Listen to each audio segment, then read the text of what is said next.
Jambon! Su! Jambon! Su! Apa kerja di kelas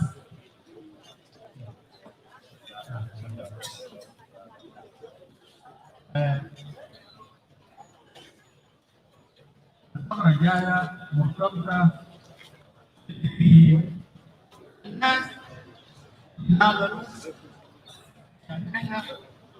نزل في المرحلة أننا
Sararap, go!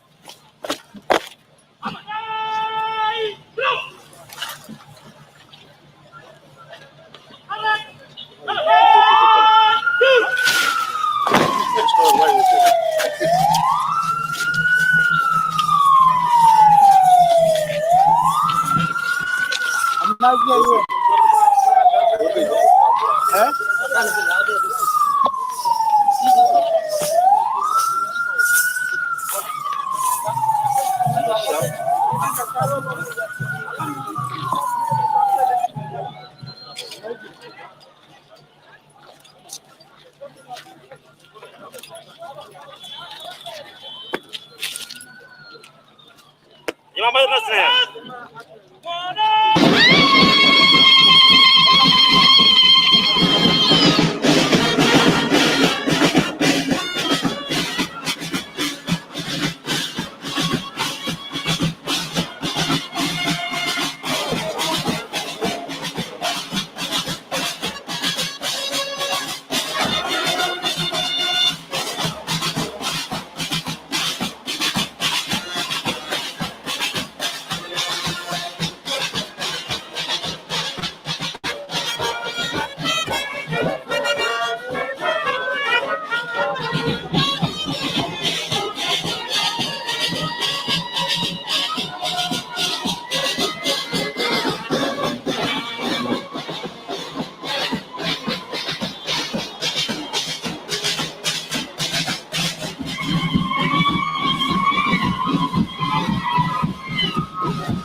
hold on. We'll be joined by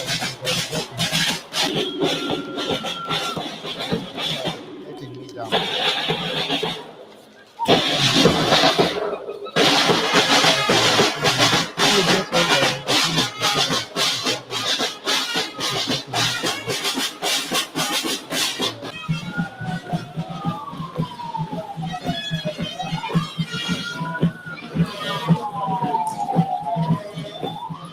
Yeah, okay, just hold on.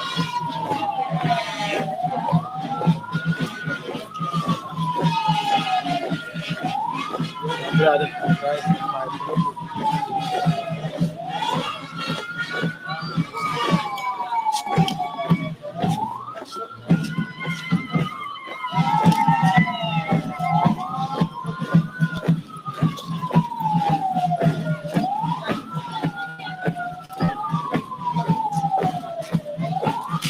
At the same time, just wait for me. I'll keep listening to the keep listening, keep watching. I'll be joined by you very soon.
Hello.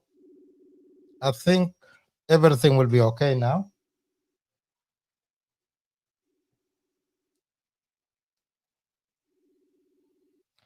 Everything will be okay now.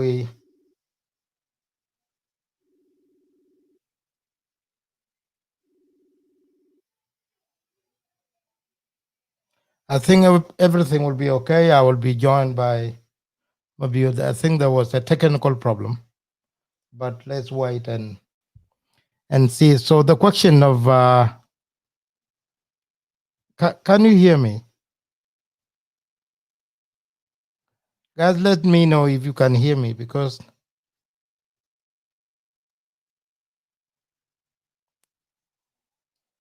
Oh,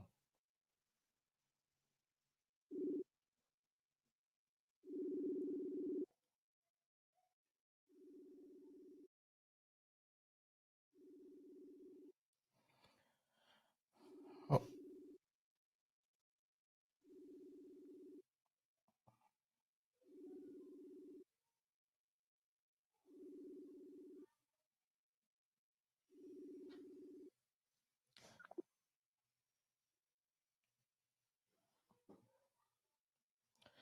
let me know if the sound is not okay because I can hear people are complaining.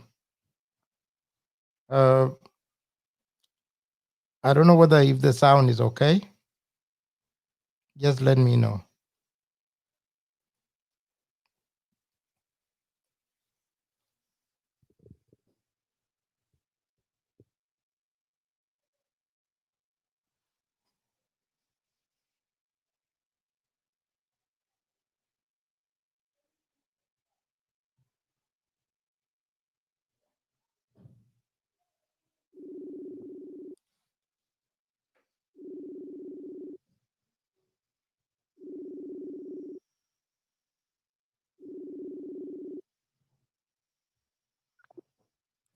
Okay.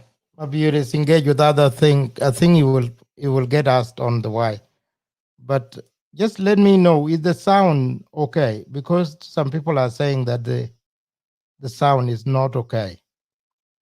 While we are waiting later, I think we will be joined later by Mabir or any other person. Okay, thank you so much. I've just okay.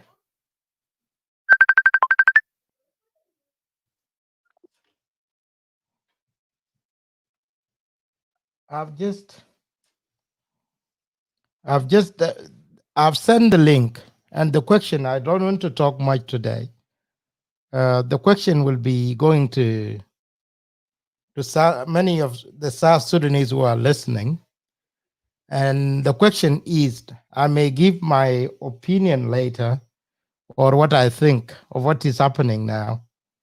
But I will first invite you to be part of this great show.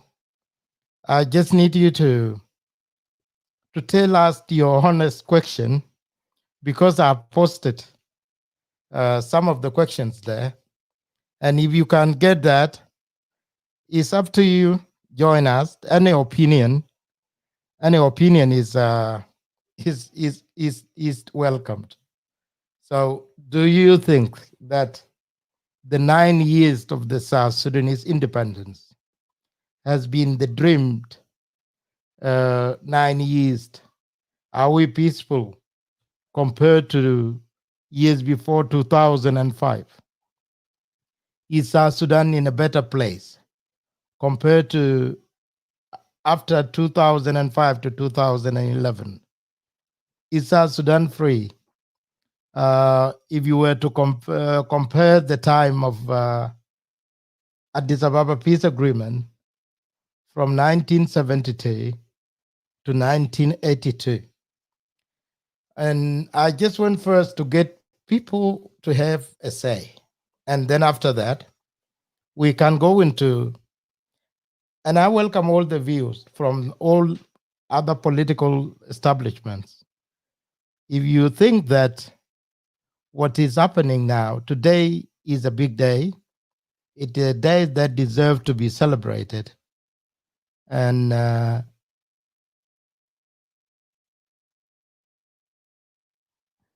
if the day is to be celebrated, why are we supposed to be celebrating? Okay, Dongrin Och Makur, I just want you to be part of that. Instead of putting your lie, I'm open today to any South Sudanese who want to. There's a very good word here. South Sudan is free unless you are a rebel. Damarin Och Makur, South Sudan is free unless you are a rebel. That's a very good question. That shows that he's telling us something. Dongrin, can you qualify that?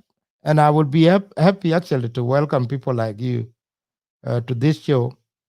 Or those who also think that South Sudan is free, who think that South Sudan is not free, you are welcome. I want to moderate a bit, and then later, I will be taking the topic from that level. So, guys, the link is there. I've just sent the link. This is the open forum, and I will later. This is an open forum for you. I've just put the link there. Welcome to.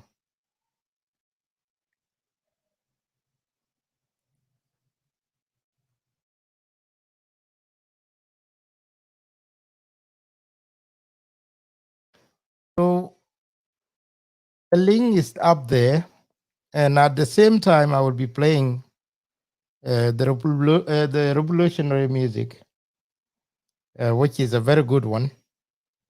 I want us to talk, to be sincere, because we are, being. So you need to call there, be part of this, and then let's talk and see how things go.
Now, I just want you to hear a statement from Dr. John Grang during the graduation of the Zalzal Battalion.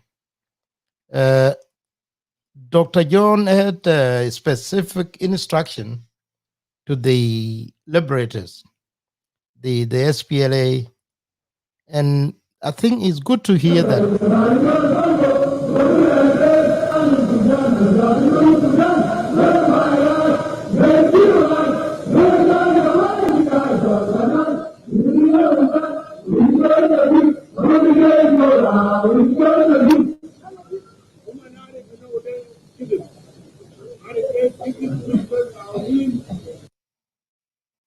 That is a very bad audio. Okay, I'm just waiting for people to be able to show up.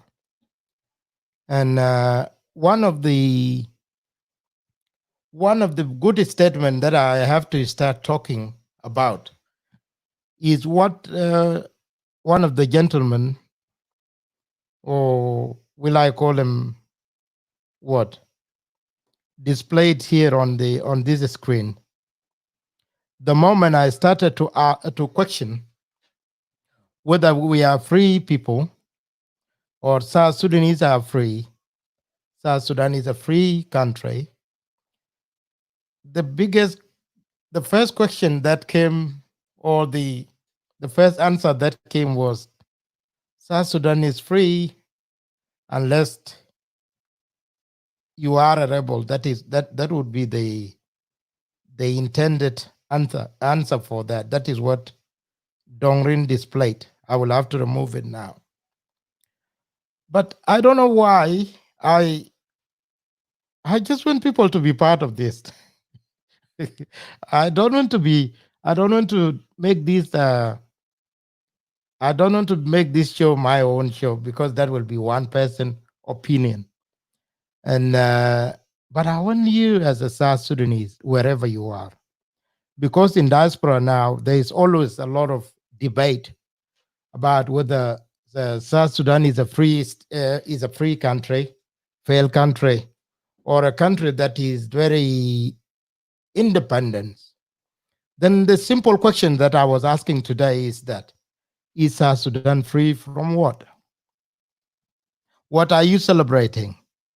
I was buckled. I was one of the people who celebrated. I traveled from Australia in 2009, in 2011, to go back to make sure that I play my role. That was my first thing. I need to make sure that I voted in Australia. In Australia, 9,000 people voted 98% to make sure that South Sudan is free. Then in 2011, when the independence was being celebrated, a lot of South Sudanese traveled from the Western world to the country, even without the status of being citizens. They have that duty that they want to go back and celebrate the independence of their country. Since then, everything has changed. Everything has changed, and we know that what is happening now in South Sudan, the former three regions, which are the Upper Nile region, the Baragazal region, the Equatorial region, many of us are familiar with what is happening. We are familiar with what is happening, and that's why it was very interesting to be able to talk to people. If you were to say, take example, if you were to say, okay, South Sudan is free, then another second question will be, from what? Yes, we all grew up during the SPLA. And we were told by our liberators that there was a country somewhere, there was a country called New Sudan. And that country is going to be a very free country, free of injustices, free of social exclusion, free of discrimination, free of unlawful arrest. We in South Sudan. These are politicians. Many of them. These are South Sudanese politicians during the SPLA. Galo Omar al-Bashir وجعفر محمد النميري كان بسجنوا ناس في قبر. البلد اللي بقول جنوب السودان ده هيكون بلد كويس بدون ما في زول بكون في سجن ساكت. بيكون عندنا قانون. بعدين عندنا حرية. وتاني في كان بيقول قال عدالة and the list goes. We will have, we will be an economically viable state. We will take care of our own citizens. We will build our 12 major roads across South Sudan.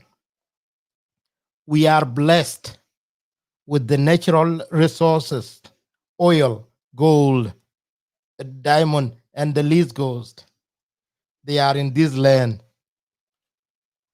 One day when we become free people, and I'm paraphrasing majority of the SPLA commanders, one day when we are free people, we will be able to live in a free society. A society where your political differences will not be treated as enmity. South Sudan will be free of segregation. You will not belong to this tribe. The other one will not belong to the other tribe. You will not be segregated because of who you are. You will not be segregated because of your gender. We will give a solution, at the best solution, that North Sudan or Okuma bita Shumale Sudan, Madalen as a bita Junube Sudan.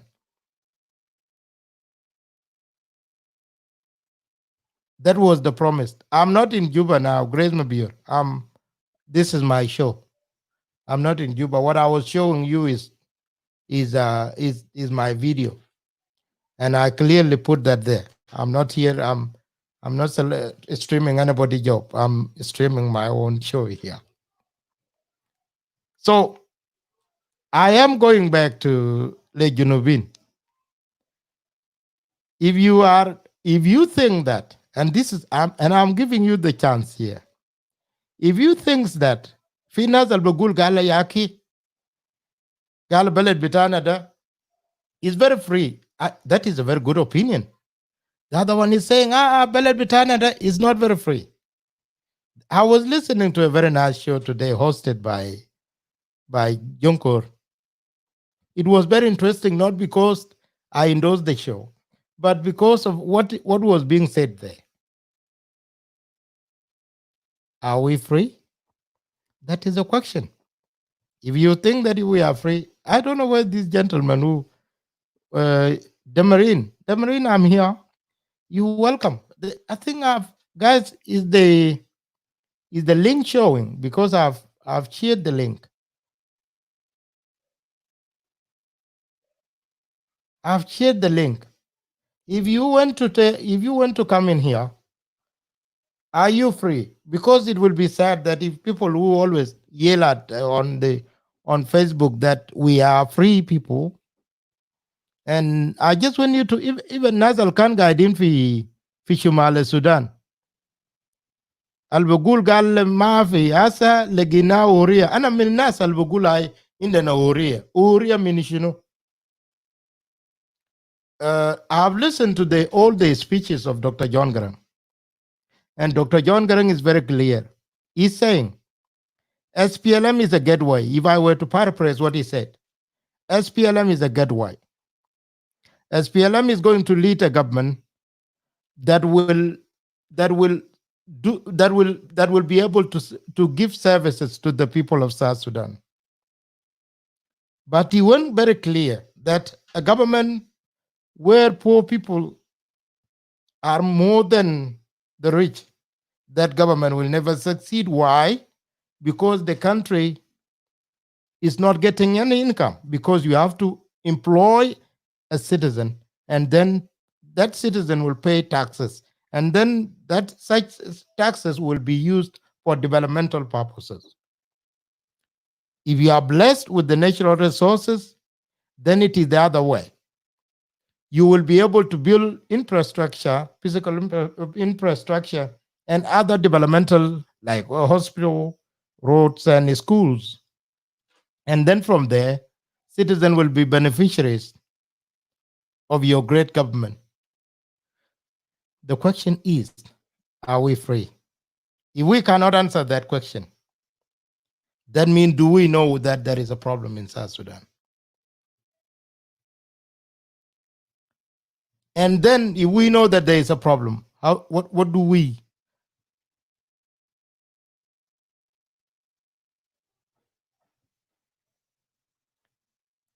In some aspect, I'm not even interested in talking about democracy, which is one of the things that people have been talking these days. So if you want to be part of the show, I think one of my I've just shared the link there. I don't want to talk so much. I want to invite people here. I don't know whether the link is there. And we are not, let me read this. I will be engaging people here as well. If we want to change, if we want to change to happen to South Sudan, we need to stop praising leaders for no good reason. Praising them make them think that they are gods. They forgot that they were voted in by the people of South Sudan. They also forgot that they will come unto an end one day. That is true. No, that is true. And because we forgot to stick to what we were supposed to be as a nation. So that is one issue there. You know, when my uncle is appointed as a minister today, the song will come out tomorrow. And Razik, we are not free. How can we say we are free when some of our citizens are still suffering, dying, and killing themselves? That is another good answer there. I just need, okay, Santina Major. Our country is free because we got independent, but some of our politicians doesn't give chance to government of South Sudan to fail ourselves, so that we got to Junkor and one who is against the government. Santino Major, I can call you P. Yajare because I can call you P. Messenger. Instead of you, I just need you to tell me that you are one of the people in Australia. And it will be very, very interesting to know whether those politicians are they Santino. Okay, sorry, that is different. Santino Major. Santino Majurinda, you can call that number. You can call that Majur. Where is it? You can ممكن تكلم بالعربي ولا تكلم باللغة الإنجليزية ما مشكلة بتاعي.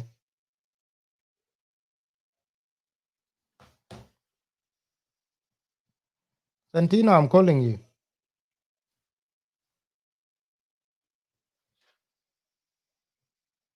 I was Santino كيف؟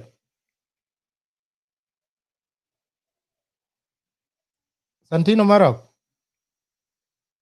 يا زيك أهلا وسهلا كيف؟ انا ده رايي كده، لان انا بقول كده جاك. أي انا من الدموات، انا كنت في خرطوم، أيوة. وانا زوجنا مرار من عرب. اوكي. قاعدين بنشاكل في الجامعات مع العرب، قاعدين بنشاكل في المواصلات مع العرب، قاعدين بنعمل اتفاقة في فترة بينه العرب وينه جاب الشهارات بيقول هنا جون جران كتالوم جزء من الناس مات في سوق عربي عليه لا اندفندنت جا.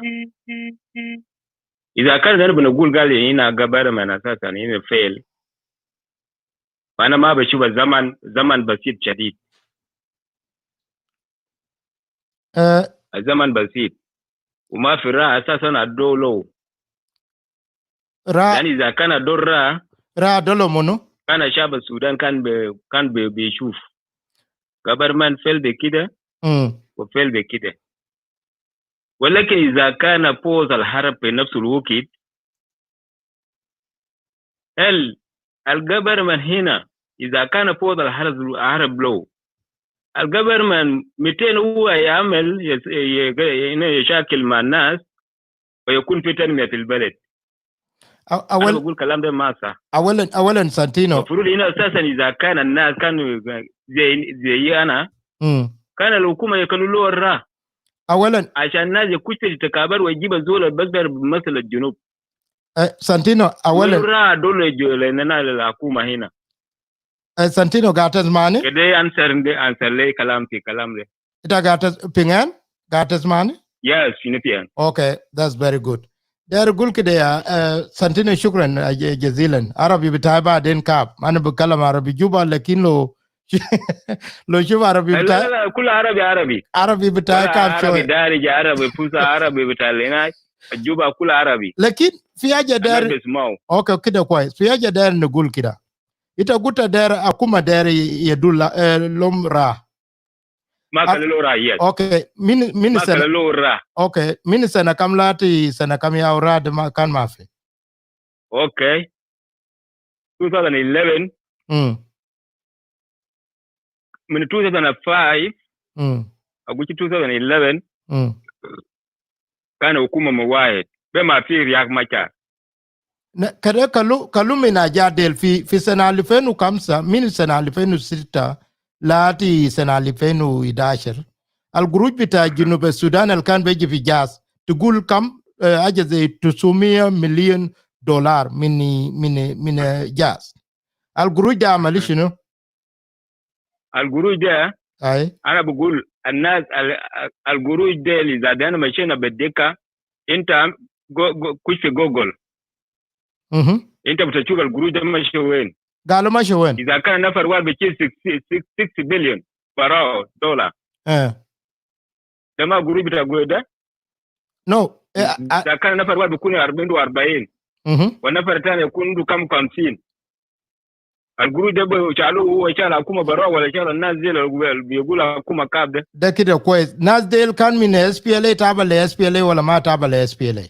كان تابع لاس بي ال اي. اوكي ده كده كويس. تقول كده كلام نقول كده المثال جاب ايوه جاب بعد ما انه 2013 كلو اس بي زار حاجه اسمها اس بي ال ايو كده كلو اس بي ال اي او كلو اس بي ال اي ثاني الجو من 2013 كده نبدا من 2005 الناس تقعد تقول شالوا زي كم 60 مليون وما شال 60 مليون ده بعد من سالفه كي لي جنتي بتاع اس بي ال اي ناس ديل كله تابعين لايزبل بقول اس بي ال اي ده مش كده؟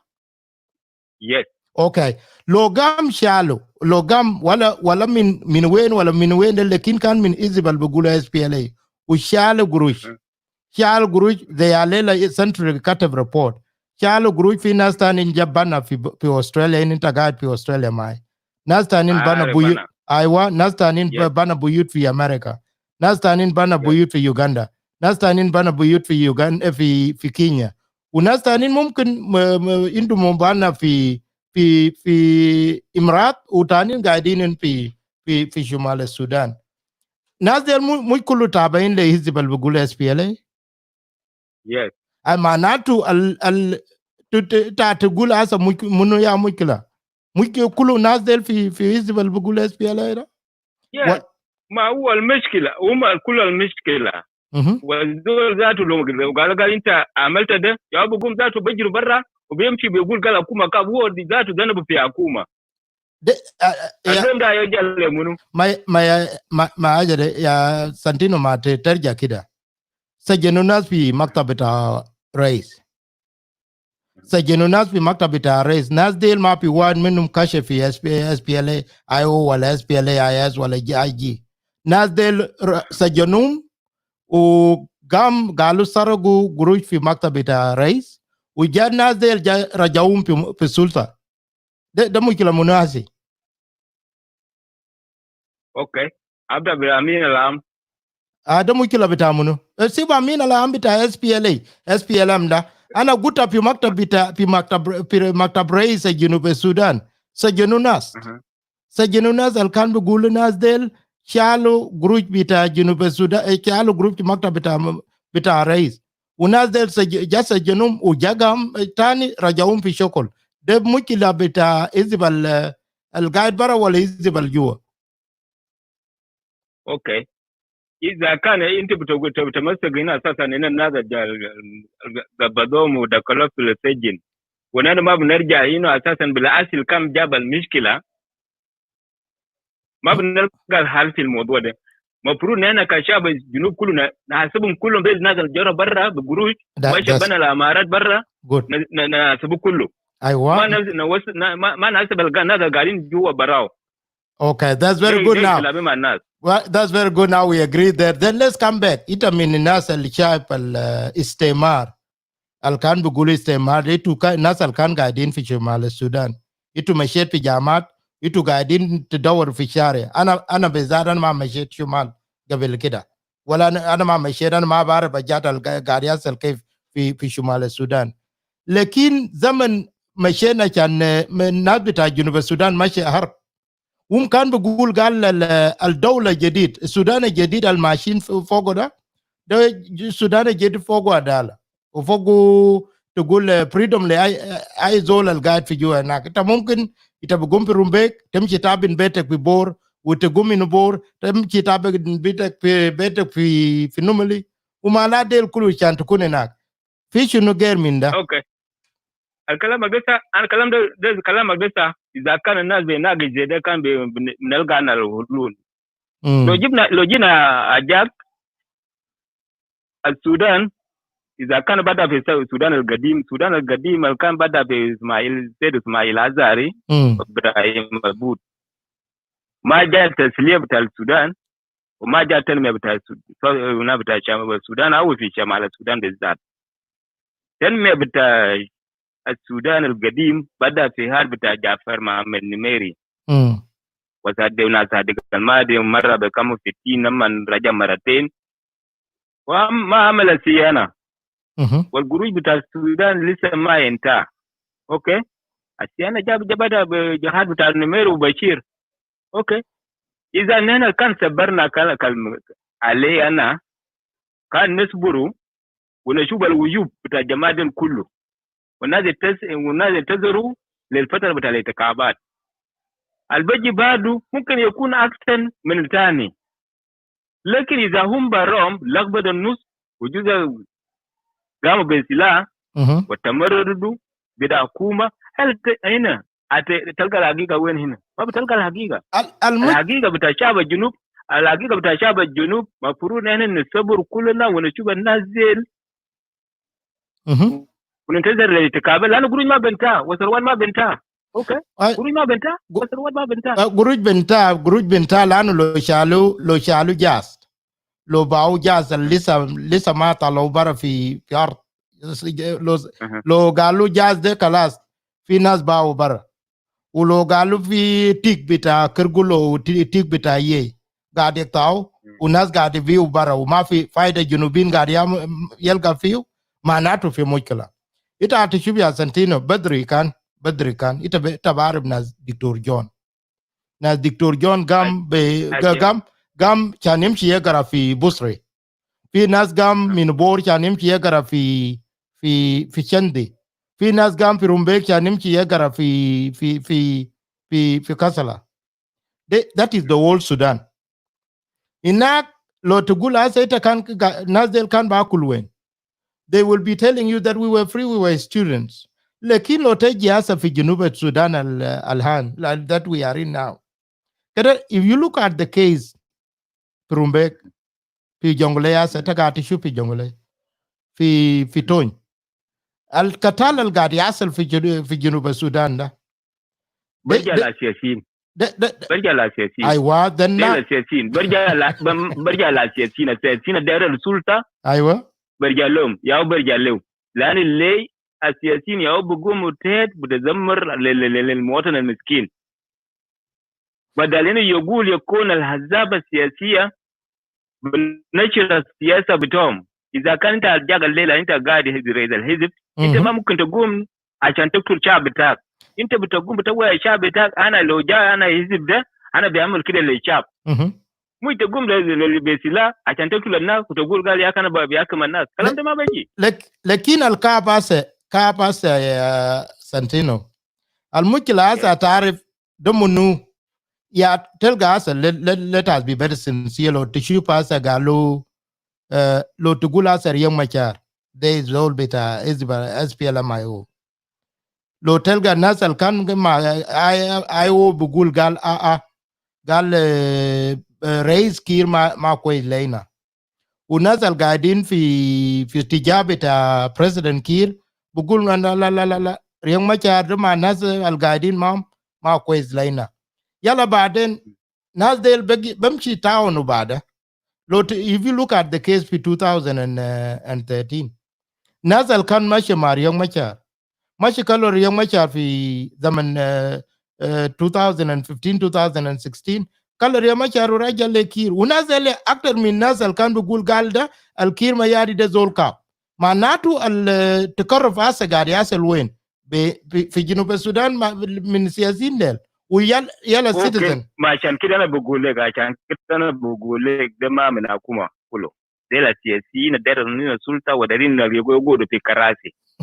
اوكي ايوه لان الليل لو كان الشعب السوداني وكلا كير ياخذ الراحه هيقدر انه اساسا نادي يكون في الانتخابات والكير يقول قال يا جماعه انا ماشي بيتي لو في زول وجاء كل يجي حاكم الشعب يكون هنا يشوف منو هيكون كويس لكن هم دارين عشان انهم اللقبه دي حاجه كله ما كويسين كله عشان كده هم بفتش المشكله عشان يقعدوا في السلطه.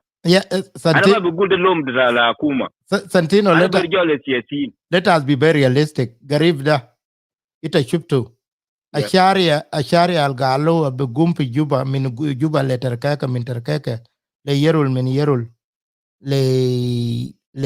لرومبيك الشارع ده كان بكلف حاجه زي 1 something billion dollars ده كونتراكت بتاع 5 سنة ومن هناك ده جاس المعطلة يا فيو برا ده كروت اللي لسه قاعد يجيبوه برا من أرض يا قاعد بيقول للناس ديل يلا من هناك قروج ده بعدين with the interest بعدين ممكن يمشي يعمل increasing it will be increasing day by day. شارع ده مطر بتاع يوم واحد بس كربوا شارع ده. President Kiir himself just got look, okay, we sign a contract with one company.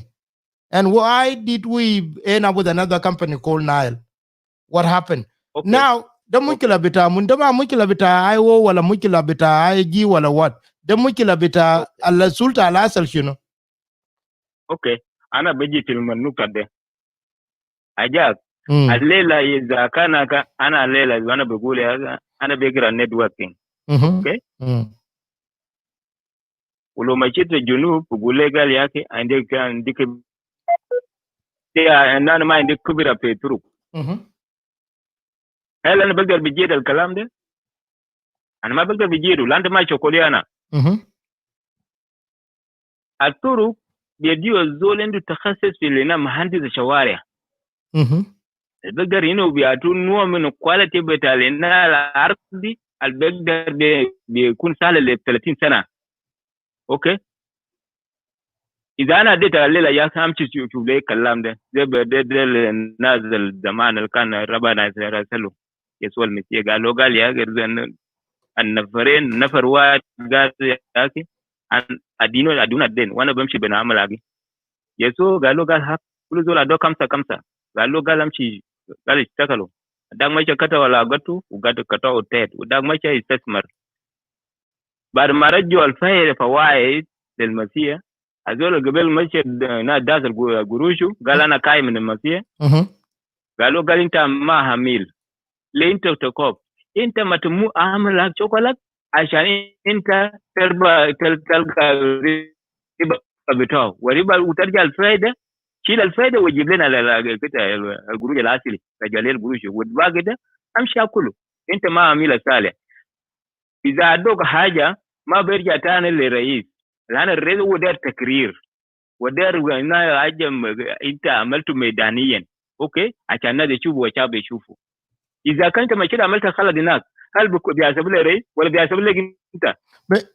Okay, Santino, muito guide for Australia. Yes. Okay. Lo karab lasa you are very clear for Australia. The man Scott Morrison fat away. Yeah. Yala bit mushakil bit bushfires bada. Was he blamed for that or no? There are fire the bada mini gaba inak. Wala wu kan guide umashi mamara bitaw fi Hawaii. Ya galu lo galita ita race. Ma mumkin teji tishub nanu fire bada fi Australia. Waleta temchi tugum temchi le holiday. Dema kwais. Why do we hold leaders in Western world accountable to what the ministers are doing? Like in Junuba Sudan, we don't do that. ده كان وزير بتاع ده كان وزيره الوزير ده ماشي للفندق اوكي ماشي عزم لنا لاصحابه اوكي والقابه هنا بيعرق في ناس والبيوت قاعدين بيعرقوا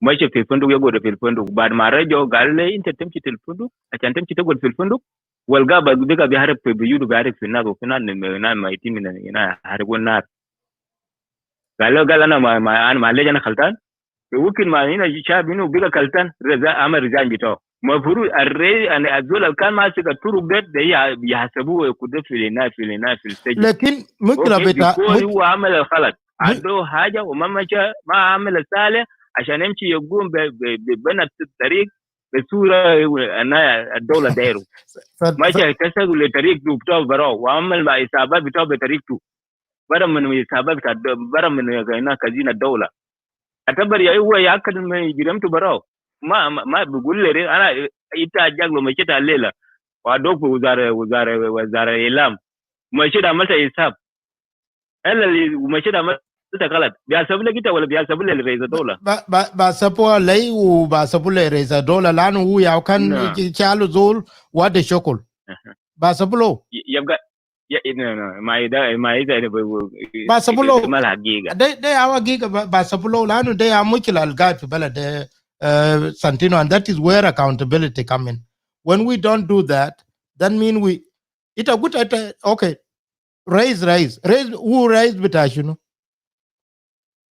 هو رئيس الدوله وشغل بتاع زي ما هو الزول المشي عمل اثنين دي عارف الشركه ودوله كان يتفق معه مشي عملوا شركه بتوع براه اوكي وفي مشي قال رئيس انه في شركه ده سموه باسم ثاني والشارع ذاته ما مشي عملوا دمروا الامتار يا هو شالوا برا يلا هسه اوكي كان شيء كان بنقول كير ما يعني الزول ده مستحق يكون في السجن ويجيب القروش ديل يعمل به سيانه وما يكلوا ولا مليم let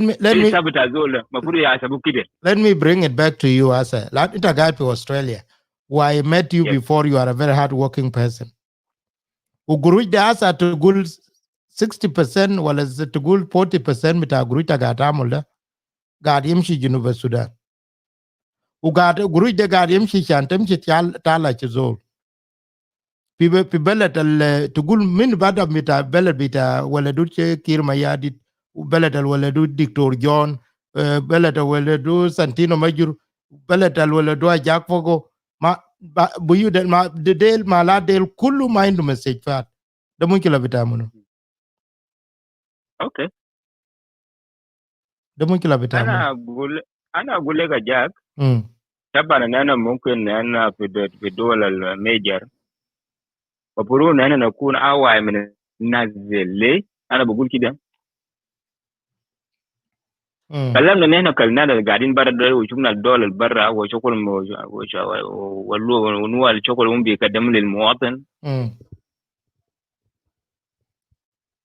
go ahead نوايو كيف المسيح قال شنو قال لك المرأة كالسانة قاعدين بالرجمة دارين يرجموا بوجار يس المسيح جاء قالوا قال المرة دي دارين تعملوا كيف؟ قالوا في شريعة موسى قاعدين بدفنونا قال لو زينا عمل زينا قال بدفنوه جابوا تيت ورجموا بوجار.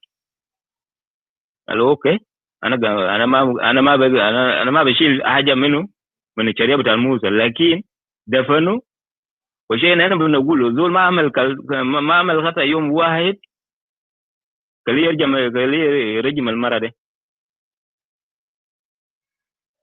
الناس كلهم نفوذ كل زول عنده الخطأ بتاعهم، قام رجعوا كل المرة في مالي وسو جات الله برا من الوفر وخلوه. كان أنا نقوله نحن بنقول للدولة أصلا فيها أخطاء، لكن أخطاء دي شنو؟ ما في زول ما بيخطأ، لكن دارين التسلح عشان تسلح تشيل الوجه الكعب ده وتجيب الوجه الثاني عشان دولة يمشي قدام. يجيب الشباب اللي عنده خبرة عشان يقدر يشتغل ده كل ده من تعلمنا نحن من السنة. هنا نقول نشجع الأمور اللي نشجع جزء بيشجع الحرب، جزء بيشجع نلبس في الناس، جزء بيعمل ده ما هي القضية هنا كيفية نوعيهم كيف عشان هنا نخلي الأشياء دي ما في زول ما بيقطع، لكن نخلي الأشياء دي ويجيب الصفة الجديدة عشان دولة يمشي لقدام ويكون ده زي الدولة الثانية. من الستيد نحن نستخدم الحرب بين القبائل، من الستيد نحن ندينا الزول ولسه ماشي ما بيجي نوعيه. الوعي توية يا بيسلى البلد، الأونب ما بيسلى البلد. وسانتينو let us be very تقول في شهر ده براو شهر ده تقول شهر 6 في جنوب السودان لو تلموا الناس اللي ماتوا في جنجلي، ناس اللي ماتوا في فليكس، وناس اللي ماتوا في تونج، ده هيكون حاجة زي 200 ناس، هيكون حاجة زي 200 ناس. وده الجنوبين مع بعض. لو تلقى ما في حكومة ممكن في تونج يا حكومة ماشي عشان يمشي ممكن وقف، لكن في محلات زي جنجلياسة ناس قاعد يشاكل مع بعض، في قتال قاعد يحصل، وما في سلطة ما في سلطة في ستيت ولا في ناشونال جوفرمنت قادر كان يقدر يوقف المشاكل ده. وقلنا قال بلد اللي بيقولوا جنوب السودان ده هيكون بلد بعدين ناس كله قاعدين بدون شك، بدون اي مشاكل يحصل لهم. ده يا بلد قاعدين هسه are we free؟ انا اقول لك يا جاك ده كلام سهل، لان المواطن ما سهله بواجهنا كلنا. لكن انا بقول لك الواحد السيم الجزء القبيل انا قلنا لك ده يا جاب المشكله ده. لان لو جينا في انت انا بتعبك هنا يا دايان وكويس قاعد دايان انا بشوفهم في الناس بشجع الحرب عشان الناس يمشي يقتل بعضهم. وده ما انا بقول يا جماعه ما تكون الناس في ريسك. اذا كانت انت بتشجع الناس عشان يمشي يموتوا يمشي يقوم يقتل بعضهم معناته انت بتدخل الناس في ريسك. لان بنقول يا جماعه اذا كان انا بنقول اذا كان حصل في بلديه في ماليه او في محل الثاني انا بقول يا جماعه ما تعمل كده. وده عندنا من انا يرو الناديرو يعني بنشوف حاجه اولا اذا في خطا فوق انا بنقول لا عشان في الموضوع ما كويس. نتيجه بتوع برجبات لنا بعدين نكون عقاب. اوكي في الناس ما بيحس في طريقه زي ده، هو بتحس بالطريقه انه اساسا يعمل كلام ده والناس اللي يلم بعضهم يمشي يقتل الثاني ما بهل القضيه باللوز بكسر الاحياء بتاع الناس. المفروض الناس زي دي اللي يقولوا في اللايف يا جماعه يقولوا يا اخي ما تقول كده.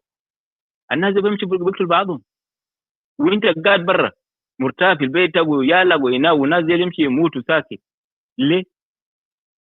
المفروض ان انا قاعدين البلد دي نوعي الناس دي ما نقول له زي ده. انا قاعدين في جزء في امريكا، جزء في استراليا، جزء في وين في كندا، جزء في الدنمارك، وجزء في يو كي، وبيسجل الامور عشان الناس يمشي يقتل بعضهم. هل الناس دي هم دايرين هنا دولة يقدم؟ ما دايرين دولة يقدم.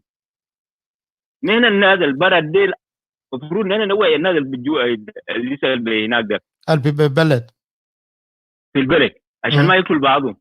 وانا قاعدين في هنا في المراوي وفي النو في المال في كهرباء وانت بتاكل الناس جداده ب $10 ده ما عنده اي حاجه ياكله. واذا كان انه يسجل امور زي ده ما هم بمشي بكلس بعضهم.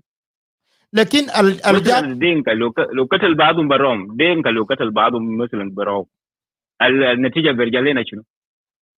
المشكله بتاع او لو مشى لمرلي ومشى مرلي كما كملوا، او لو مشيت وكملت مرلي النتيجه بتاعها شنو؟ وديل بعدين عنده صوت، عنده صوت في جنوب السودان. اذا كان جاي يتكابر وبيجي مع زول بدل الصوت بتاعه بديك، واذا انت قتلته الليله بكره هيكون شنو؟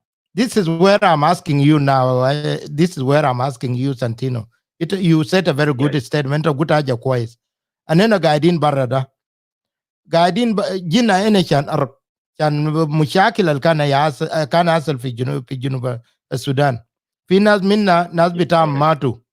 Zoltan el beji numpi Australia wala fi America chan igul mumkin motin bita beletani yimudda. Ana maarif de nas firusum fish, they're wired. But let's go back to Junub Sudan.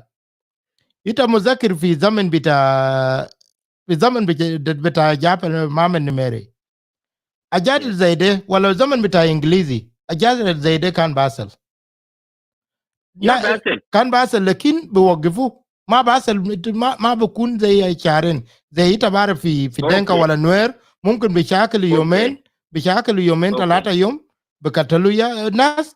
وبعدين ناس يجي يعوضوا وناس يرجعوا وناس يعقدوا ده ياو كان زي ده ما كان ما عندنا حكومه لكن لو في هسه حكومه قاعد في بلد حكومه ده قاعد في بلد في ناس بيبقى ماشيين بار بي جي وتانيين عندهم بي كي ام في يدوم وتانيين ماشيين كيف يمشي يهاجم هيلا تاني ده قاعد يحصل في بارغزال قاعد يحصل في ابانا الكبرى قاعد يحصل في اكواتوريا الكبرى تانيين يعود قاعد غني قلنا قال دينغا بتوب بدا في في مدينه ده الكل ده يعتو بلد يعني ده يعتو بلد. اوكي انا كلام ده انا كلمت مع ناس في الموضوع بتاع الابقار وما الابقار since 2019 انا بتكلم عن في الموضوع ده.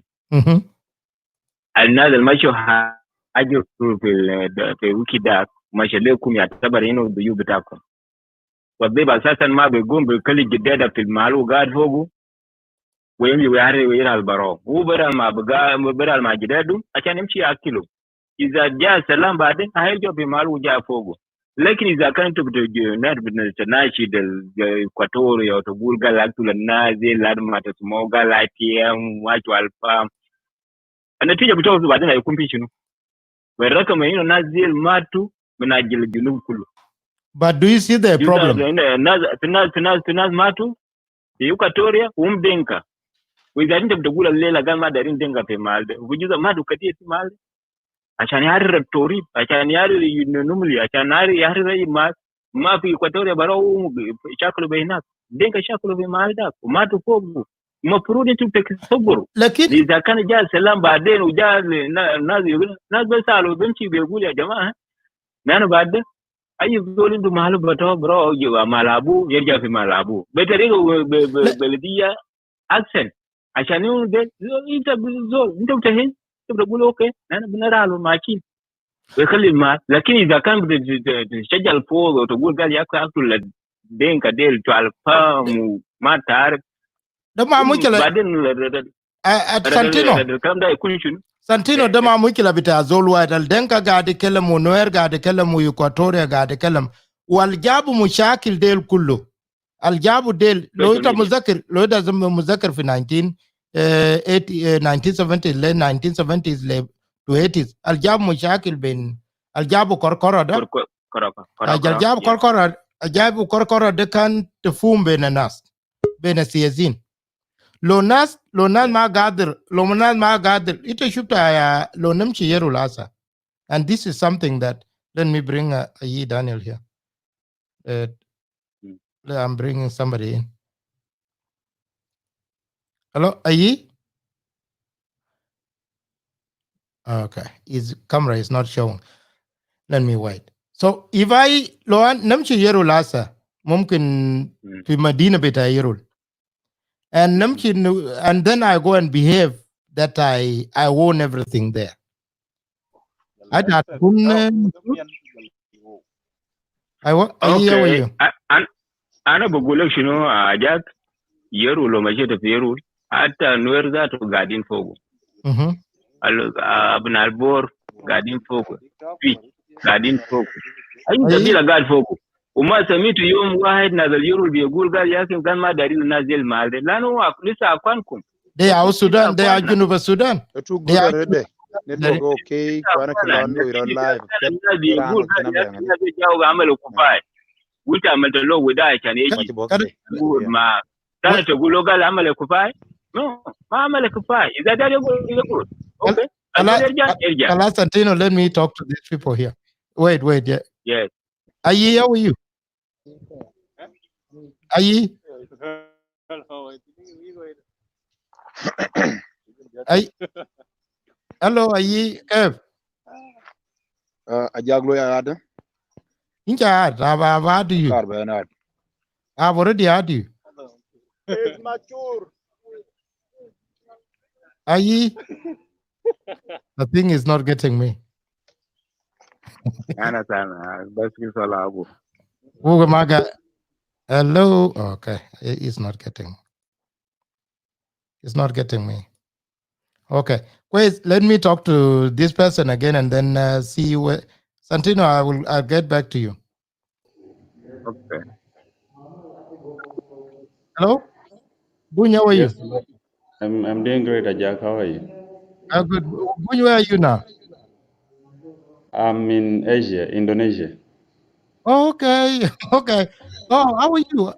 How are you? Okay, you're a student. I remember now. Yeah, I I'm a a student. group of people that I spoke with some time back. Ex- How are you?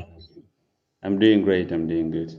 Are you able to learn a bit of the language there now? Yeah, actually, my course offers me much of my studies in Bahasa Indonesia. I only Mhm. do 30% of my studies in English, so it is compulsory to learn the language, of course. So you already. I think I will love to at my workplace. I will have to tell the Indonesian program to interview you. I will tell them that it's a dinka. There's a dinka. I think. Yeah, we actually have one guy. Uh, Is those of Matiang Machar. The guy actually speaks it well. He came here through a program called Darimasiswa. That's mhm. a program that brings you to learn Indonesian language Yeah. and the cultures as well. So he was here for about 1 year learning the language only. But for us who recently just came in, of Mm. course we now speak the language because it is the only mean of communication. You can know your English, and when you go to the market, you can't find yourself anything unless you try to speak that language. So that condition alone is forcing us to know it, but we actually have one guy that knows it perfectly. Yeah. Oh, let him talk to me, and then we'll be able to talk. Okay, you are a Great. student, but I don't know how you will feel about this. But what what do you think of the question that I'm asking? Well, I actually just came in here to drop my opinion on Yeah. that question. First of all, I want to send my greeting to your viewers and the rest of the South Sudanese who might later on come to watch this video. Uh, I want to also, thanks the freedom fighters uh, who actually brought our independence. To answer the question, first of all, people need to understand the difference between independent and then freedom. These are two different things, When we talk of being independent, it means we South Sudanese are free from being ruled by another government. That's it all. It has nothing to do with the rest of items that constitute to the term freedom. When we talk of freedom, we mean one being totally free to do anything that he or she want to do at any time of his choice. That's the word freedom. If I am free to travel uh, at any time to Yei, then I have freedom. But when you look at the current status of South Sudan, I just came back. I just came from South Sudan recently. I've not stayed so long in this country. I've just been here for about 9 months. So I've not yet even met a year. So I came from there and I know the situation very well. First of all, you are not free to travel from a certain place to another place. Not all the corners that you can visit in South Sudan, because there are some places where people fear to go to. That's simply showing that there is insecurity. And when there is insecurity in the country, then there is nothing to do with freedom there. A country whereby people are still being held in poverty. So we are not yet free from poverty as a nation. We are not as well, free from poor health system. We are not free from illiteracy still, because there is no there is no that standard kind of education whereby a child of a poor man can access it, because so many children right now in South Sudan are actually willing to study, but many of them are not making it because poverty is holding them tight. Poverty is holding their parents tight to access education. So if somebody does not have the right to study, and then the word freedom becomes meaningless. So to the rest of the viewers who have been commenting that there is freedom in South Sudan, of course that is their opinion. That could be the understanding of the word freedom, but freedom means a lot. It means a lot. It is beyond having the symbols of a nation. I can say that South Sudan is just a state. We have all the kind of symbols that show that South Sudan is a state. We have the national anthem. We actually have our own map with clear boundaries. So it shows that we are a state. We have our passport that can give us access to traveling to other countries. But within South Sudan itself, we are not free to travel to certain villages because people are fearing being killed. Actually, so in my own opinion, we are not yet free. We are not yet a nation. Actually, we are not yet a nation because we are still held in the sense of tribalism, and if such things still exist, then there is still a lot that actually needed to be done. So we actually say, me personally, I say that yes, South Sudan is an independent state. It is an independent state, but it is not yet a nation. That means there is no freedom. That's my opinion. Now, Bun, thank you for the explanation. And I don't know, I'm echoing. Is it your But I'm getting you well. I'm not hearing the echo. okay? Now, I want to tell you that as we speak now, just as we were just as you were about to start talking, I somebody just sent me the pictures of what happened just few minutes when I started this show, and it's a very graphic photo of somebody just murdered while he was fixing. Just now, just now, I think one of my colleagues have just sent me a photo in South Sudan, and this person was uh, fixing his own is it called piki or the tuk tuk? Motorbike. You can see him lying there, and I think I will give the detail. I'll give the detail later. And this shows the level of the danger that people are in South Sudan when we come to that level of talking about freedom. But you may be younger. I don't know. Have you, when Dr. John died, how old were you? Actually, when Dr. John died, I was actually born in 1996. So Okay. when Dr. John died in 2005, I think You I were was 11. 5 years, You- 7 years, yes. 7 years. Okay. I just want to take you back. I've been to many rallies that Dr. John Grang spoke. I've been to rallies that Dr. Wani, the rallies by President Salva Kiir. And if you look at the vision of the country that they were looking for, then then it is totally different to what we have now. Garang as a young man who started his school during the time when Sudan was in is still a united country and a lot of uh, limited chances. There was limited chances for the young people to dream about good education or whatever. So he had a solution in his mind, following the footstep of what William Deng Nial was arguing for. Because William Deng Nial never said that he's looking for a separated South.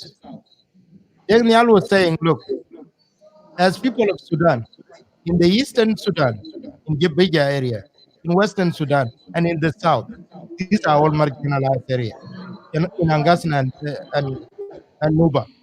What we need to know now is to call for the change of the system in the north to make sure that we have an inclusive governance, and also to give all the citizens of Sudan chances. This is what was translated as the idea of New Sudan. Idea of New Sudan was very simple. You are free to live in a free country. You are free to exercise your democratic rights. You are free from being dictated by the regime or a group of people. You are free to worship whatever you want. These were the core values of the SPLM SPLA. Then also it was another argument was that South Sudan was marginalized. So when it is marginalized, that all the resources in the north, in the south, were being taken to develop the south. So SPLM was arguing that we are going to give the alternatives, and the alternative was that we will have resources that are shared by everybody. Every South Sudanese will be a beneficiary of everything that is coming out of the land. Then the question is now to any person who think that things are good.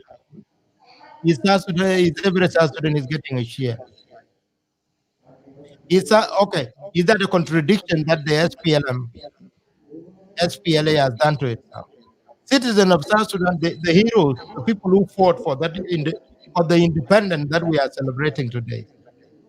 I have done fundraising for a lot of veterans that are suffering now, who are homeless in the street. Can anybody say that we are free? No. Another thing, that the issue of being an independent state and a free state, 10 years later or 9 years later, our border between the north and the south is not legally demarcated. We don't know where we stand. North don't know where they stand. What are the chances that this may go the other way one day, one time? So these are some of the things that we need to know from people.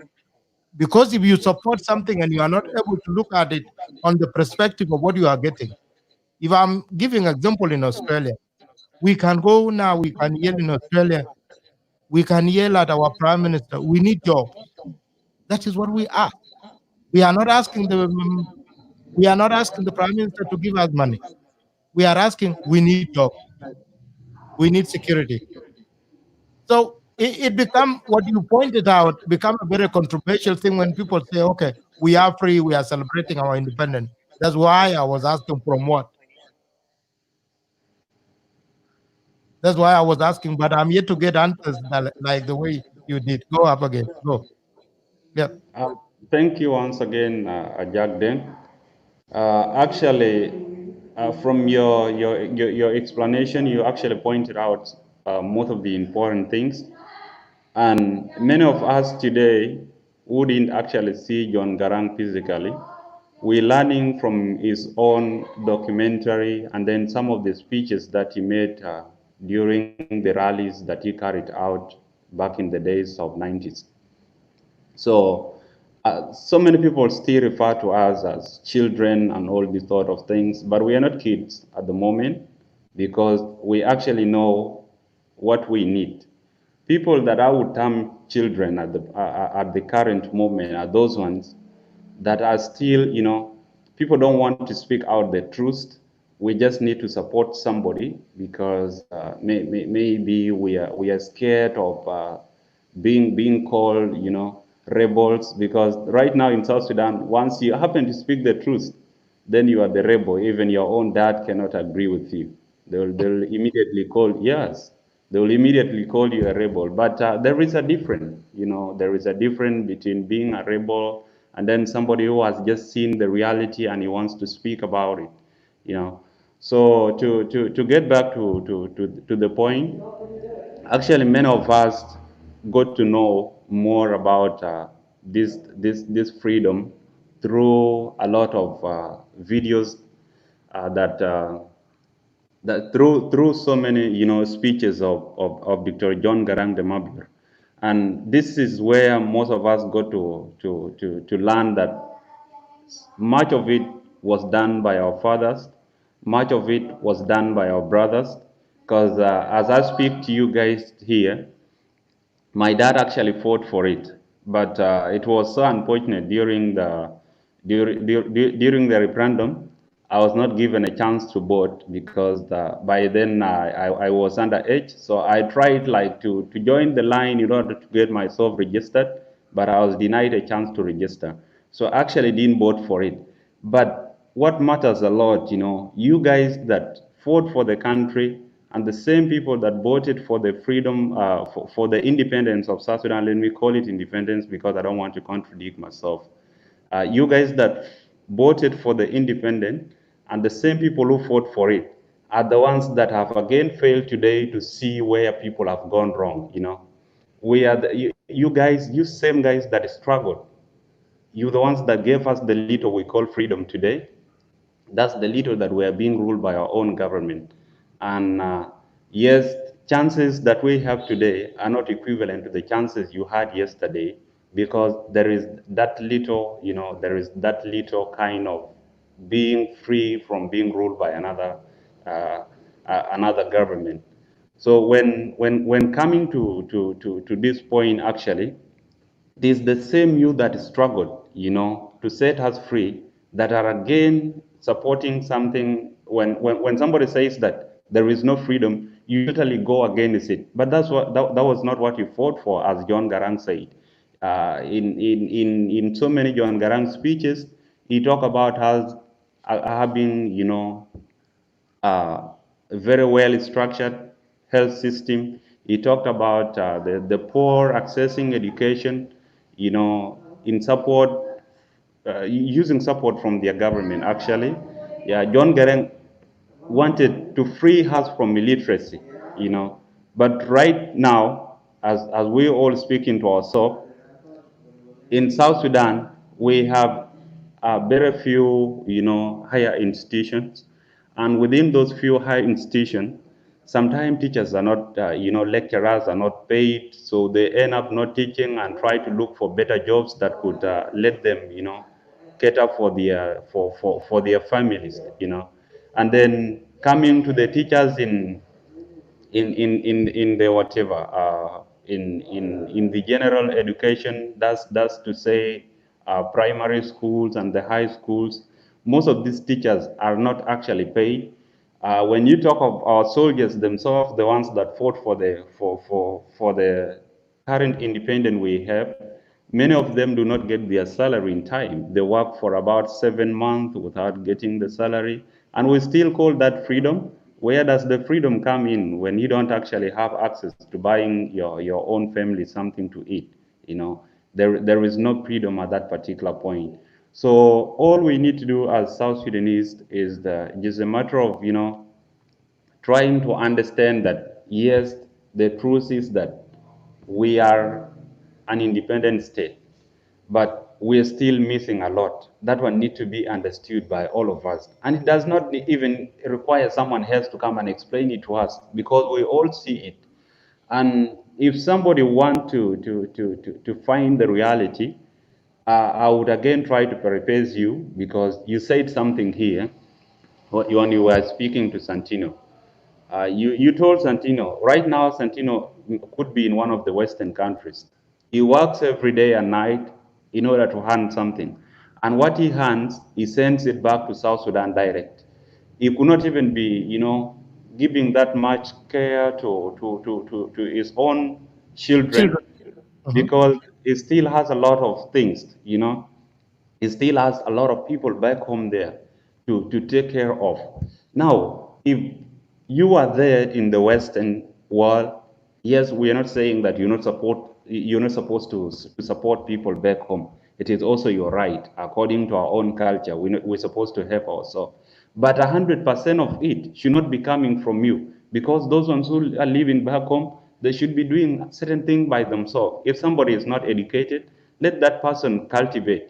But now people are not cultivating because of insecurity. I can give an example of Bor. You know, I am from Barangazar region, but my mom comes from Bor, so I was once in Bor.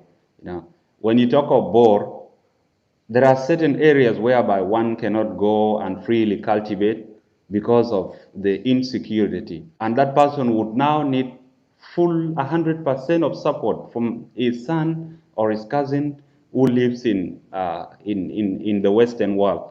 So in seeing all these sort of things, we need to clearly understand that yes, we are independent, but we are not free. This is the truth of the matter, and many people who support this idea of we are free, we are free, we are free. They try to affiliate everything with the country having rebel and all this sort of thing. They are actually people who live in the West. Let me be honest here. These are Mhm. people who live in the West. When you go to South Sudan and find those brothers of mine, because I was once there, so I know what happens there. You find those brothers of mine whereby somebody, if you are lucky to get yourself lunch, there are no chances of you getting yourself supper. If Suffer. you ask those people, they'll be able to tell you the reality. Leave alone what people speak in the West, because these guys are just assuming things. This is just an assumption. But for the guys who are currently in South Sudan, they know the reality that yes, they are an independent state, but they are still lacking a lot of things. And if they are lacking those things, and then they can't term it as freedom. There is nothing like freedom there, and we need to be honest to ourselves. Boy, I will take you back. Thank you so much for the contribution, but I'll take you back to the South Sudan that I used to know. You know, if you 1996 that you were born, by that time some areas, by that time SPLA almost lost and but gained back. That was the time SPLA started capturing many towns as from October 1995. But if I were to tell you the South Sudan of 1993, 94, 95, you as a, I was a teenager, or I was not even I was a teenager, yes. But I could travel. I remember very well. I've traveled 8 hours distant from a place called Mangalatoria to Moyo in Uganda. I was passing at the. Are you with me? Yes, I'm with you, but let me first respond to something. Okay. Uh, the marine or Makur, something of that kind. Maybe you need to go back. Maybe you need to, stay here until the video ends and try to watch it again. I did not mention that we are not an independent state. Let's try to use our listening skill appropriately. I said that we are an independent state. I accepted that, but I said we are not free. We are not free from certain things. We are not free from poverty. We are not free from illiteracy. This is where I'm basing my point. And someone else would also come in and elaborate on the other areas. There are so many things which are missing in South Sudan, but I cannot know all.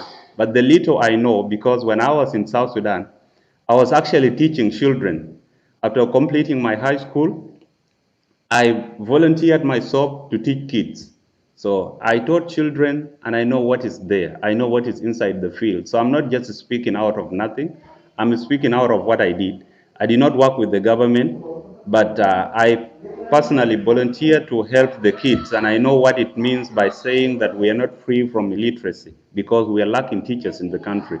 Teachers could be there, but most of them who actually hold their degrees, they would not want to stay where they are not paid. So they actually happen to go and work with non-governmental organization which could pay them better.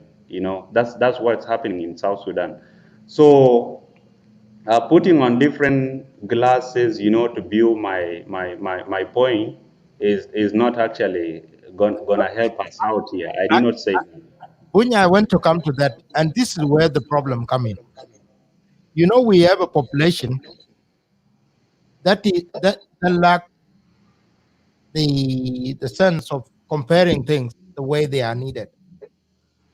I am one of the people who campaign here in Australia and back home about to celebrate this great day. We need to be independent people. Yes, that was the argument. Majority of us who grew up during the SPLA pick up the fight, and we campaign. We need to be free. Until now, okay, I'm bringing Joseph Mara. Correct? Yeah, hello. Correct. How are you? Is that you where there is a noise a bit? I can hear a noise somewhere. Correct? Could it be from my side? Okay. Yeah, hello. Can you hear me? Come in. Yeah, I can hear a background noise. Can you hear me? Yeah? Can you hear me? Okay, it's good now. But I'm Okay. echoing. I don't know. I'm echoing. You echoing? Yeah, but are you guys okay? Can you hear me? I can hear you. Yep. Let me put my headphone. Maybe the Bluetooth is making an echo. Okay. Bun, can you hear me? Yes, I'm getting you. Okay. I Okay. continue. I will fix Okay. it. I Yep. just want to come in here, and the point is this, Bun. There are a lot of people who are living in the Western world, and they don't want to see a point where correction become a culture. The realistic correction, not just euphoric way of criticizing Kir because you want to criticize, or you want to criticize Yomachar because you want to criticize. But having this ability to differentiate, yes, we are independent state. Unless based on the choices of the South Sudanese people, they may choose one day to go back or remain independent where they are. But are they free in that state? Until today, we have over 4 million, 1 million of them. We have 4 million out of their home. Over 1 million people in Uganda, 100,000 in Kenya, 100,000 in Khartoum, and in Ethiopia. We have 100,000 also displaced internally. These people are celebrating independence, not from their ancestral home, not from their home in town, in Bor, in Juba, in Bentiu. We have people in POCs. How are they free? That is the question that anybody would need to answer. Go ahead, correct. Yeah, hello. I'm echoing again. Yeah, I can hear Do I somebody have in it? the shop. Somebody in the shop. Okay, go ahead. Yeah, hello. Yeah, Yeah. Bunyi. Can you hear me? Yeah, go ahead. Yep. Yeah. Anyway, thank you, Ajak, for giving me this opportunity. And first of all, what I want to say, happy independence to all South Sudanese everywhere around the world. And let me say this first. I want to extend my condolences to people who have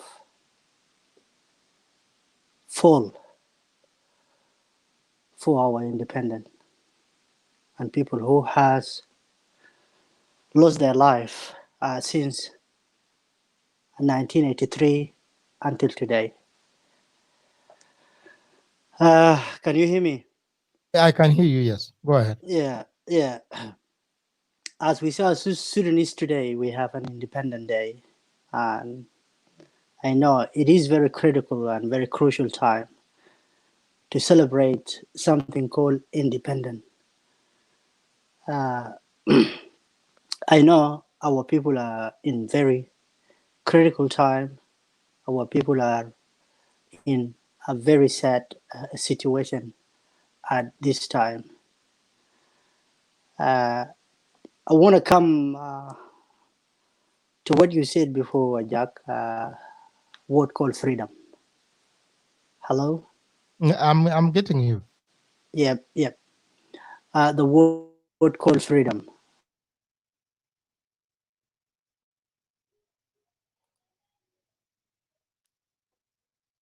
Hello. But you okay. But you gone silent.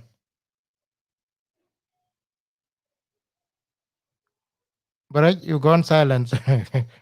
Okay. Okay. When can you admit your can you Yeah. yeah, Actually, my previous background had a lot of noise, so I had to change the yeah, Baraj position. has gone. I don't know, Baraj has gone. Yeah, it could be his network actually. But okay, check echo yeah, also from your end. Can you check that? From my end, I think If you I'm can okay. put the are you on a speaker? I'm not. I'm So I don't actually know using why. a laptop. Yeah, I'm not on a speaker. So I don't know Oh, you what using went. a laptop? Yeah. Oh, then it should not echo. But I don't know why. Let me ask people whether they are getting. Let me play Okay. this. Try to ask.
Okay, now let's hear one.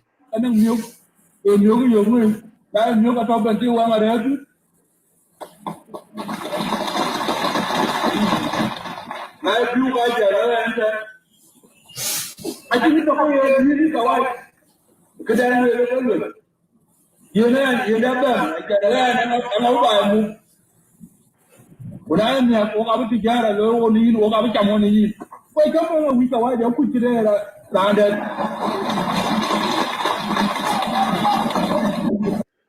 is Dr. John. Okay, you were the one talking, but I go ahead. Okay, can you hear me clear? Yep. Yeah. What I was saying is this: we got our independence. Independent, that means we got liberated from slavery or from act of slavery. Our country get independent from what you call slavery or from constraint from other people. So when we come and then we want to talk about freedom, you asked your question before: are we free in South Sudan? What is the freedom? The freedom is actually is an ability, you know, or to having an ability to act or change in a way there is no constraints. There's nothing can stop you. There is nothing can stop in front of you. That's what you call freedom. If you come to our country, we can say, yeah, definitely we have an independence. But when you say, are we free now in South Sudan? That is a question mark. Are we really free in South Sudan? Freedom in South Sudan, we are not really free in South Sudan. But we had our independence. We liberated ourselves from what you call colonialism. If you said Arab were colonizing what you call South Sudan. But if you come to South Sudan itself and talk about people of South Sudan, we have a question mark in word freedom. Are we free? That's where the big problem is. But definitely, we got our liberations, we got our independence. We call it an independence. It doesn't mean we're free. But we're free from slavery act. We're free from exploitation from other different entity in South Sudan. But when we come inside South Sudan and talk about freedom, it's questionable. Okay, let me come into to that point, but I thank you so much. Yeah. One of the things that used to be said by the politicians, because I have to take them by the words here. When most of us joined the SPLA as Jajamar, I don't know much about the older generation who went in 1983. They can tell us a different story. But most of us who joined in late 80s and some of us who went in 90s, one of the things that we were indoctrinated and one of the things that we were told is that South Sudan was colonized, South Sudan was marginalized, South Sudanese were considered Abid, the slave. South Sudanese were not taking part. They were not part of the cake. The cake was, somebody was eating the cake, and then they were considered part of the cake when they are not even touching it. We were told that there are resources in the South Sudan that are being taken to the north. We were told too that that opportunities were being blocked. That many South Sudanese were not being given the freedom to go to the courses of their choices. They were not being given a scholarship or any school to go to. That was a very good argument that was given then. But looking at the things now for the last 9 years, or if you were to go for the last 14 to 15 years, from 2005 until now, 15 years, you will be saying somebody is copying and pasting this. We were told that Japar Mohammed Nimeri got a prison Bugulu Kober. You are the one who will know it better than that. And the Sijin al Bugur was a very bad prison whereby you are not taken for trial, you are arrested. Cover. Yeah, yes, you are tortured. Your family member will never see you. You are sometime you either be dead, and they will come and tell you that we cannot give you his body. That I can quote one of the people who is. We were told that Fiji Shumala Sudan, but to look, and your family will not be given the body to go and bury their loved one. I can quote one of the politicians exactly 1997. And the question is, if you were to look at the cases now, there are 5 cases that I know that their bodies have never been given to the families to be buried. Is somebody copying something somewhere and paste that to the south? We were told the resources were not being given to the north, to the South Sudanese. Now some South Sudanese are complaining that we are not getting what belongs to South Sudan. Now we were told that young people were not given opportunities. Here they are. We have a big number of young people who have now graduated from the universities. If your father is not a politician, if your mother is not a politician, and you are very genius, you are intelligent, are you able to be given an opportunity? Bun, is that are you getting me? Are you guys supposed to be given an opportunity to be able to exercise that you belong to this country? You can unmute yourself and go ahead. All right. Check the echo whether it is still exists. Yeah, you okay now? All Unless right. if I'm talking, but you will pick up from Bun. Yep. All right. All right. Actually, answering the question of scholarship, and that's to the genius student that actually exists in the country. This thing, many of us have not had, the real opportunities to see what were happening in the country back in the years of 2015 downward, But coming to 2016, we actually got to know that there was another stage, In order for you to qualify for any scholarship, there was something else that was actually a requirement, Yeah, you needed to have an uncle in the government who could have had very close relationship to the higher Your officials, voice is, I don't know. yeah, in order for you to attend that scholarship. Now, let me just try to get down to the scholarships we are in right now. Yeah.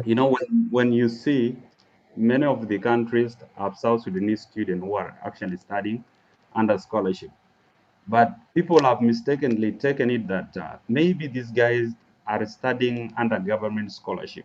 But we should also be asked, how did we get such chances? First of all, when you see students who are studying in China, those guys have no connection with the government. Wow. And the only thing where we could appreciate the government is having allowed China to have an embassy within South Sudan.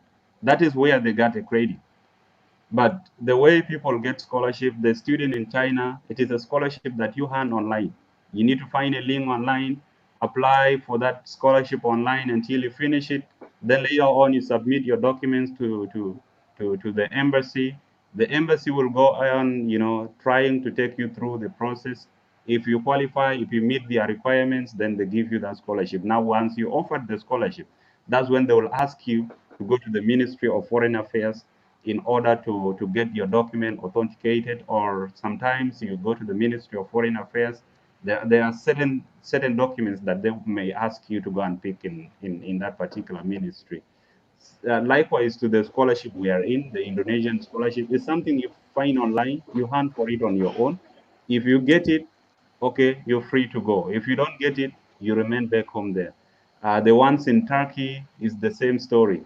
Now, the only scholarship that the government provides is the scholarship to Zimbabwe. And when you see the students who are taken to Zimbabwe, let me just say that this is the scholarship where the poor students are considered to qualify for. the ones that have no uncles within the government. Now, this scholarship in Zimbabwe is a sort of scholarship whereby you go there, sometime, yes, you are endorsed to go for the scholarship. But at the end of the day, the government fails to pay the whatever, the bill. So once the bill is not paid, there are high chances of you being denied entering a class, taking exams, and all sort of things. You know, so that's one of the things. Now, the best scholarship whereby the government offers hands, those ones are never had. They are never heard. You will never hear of the scholarship, the government scholarship going to India if you don't have your uncle within the ministry.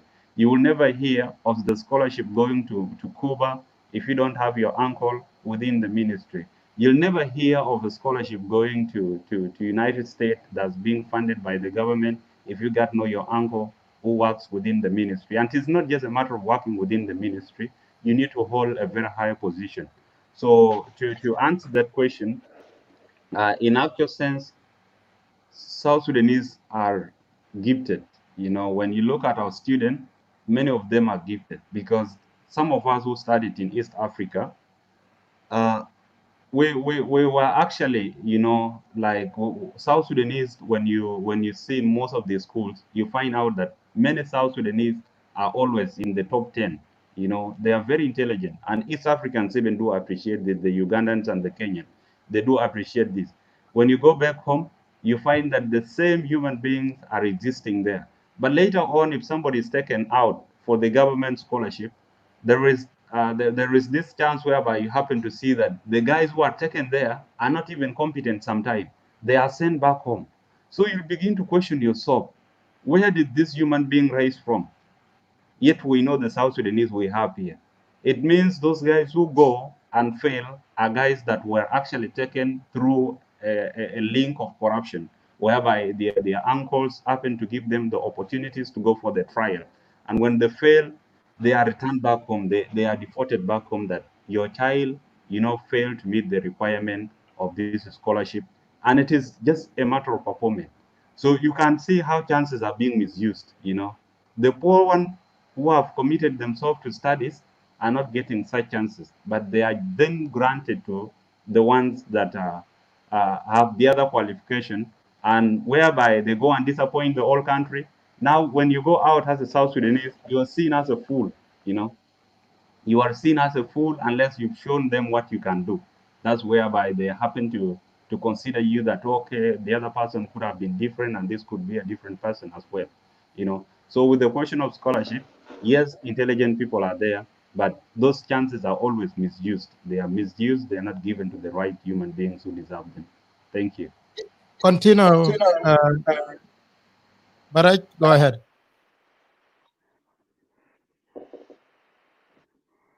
Yeah, hello. Can you hear me clear? I can hear you. Hello? Yeah, I yeah, can hear yeah. you, Baraj. Yeah. Thank you for my brother Yak, if that is, huh? It's Bunyap.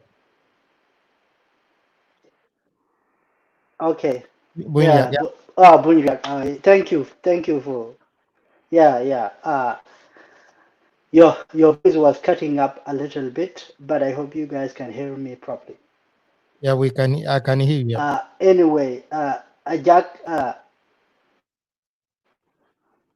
Yeah. Okay, if you can hear me and your audience can hear me, it's okay. But I don't know. My brother, Bonnie React can hear me there. But what I say is this: I will take it from the point you said, Jack. When you guys were in Bush, our politician, or I will say people who were fighting, they were at selling point when they used to say, we try to liberate ourselves from the colonialism you call Arab, and when you want, we have to carry the word freedom with us, because even myself, let me say this, but it may, a lot of people, they can say freedoms, they can say liberation, but sometimes they don't dig deep into the meaning of freedom or liberation because they are two separate things. But normally, when you are at a selling point, you definitely will sell your view, you will sell, your value in order to get where you are. That's why you see we got liberation, we got independence, yeah, from what we call colonialism. Definitely that's true. But when you come to freedom, like what my brother says, the action will tell you itself what is happening. It feels like there is no freedom at all. Uh, this is the main question actually for us as South Sudanese. But what I think, what I say on this, we got liberation, we got independence. But now,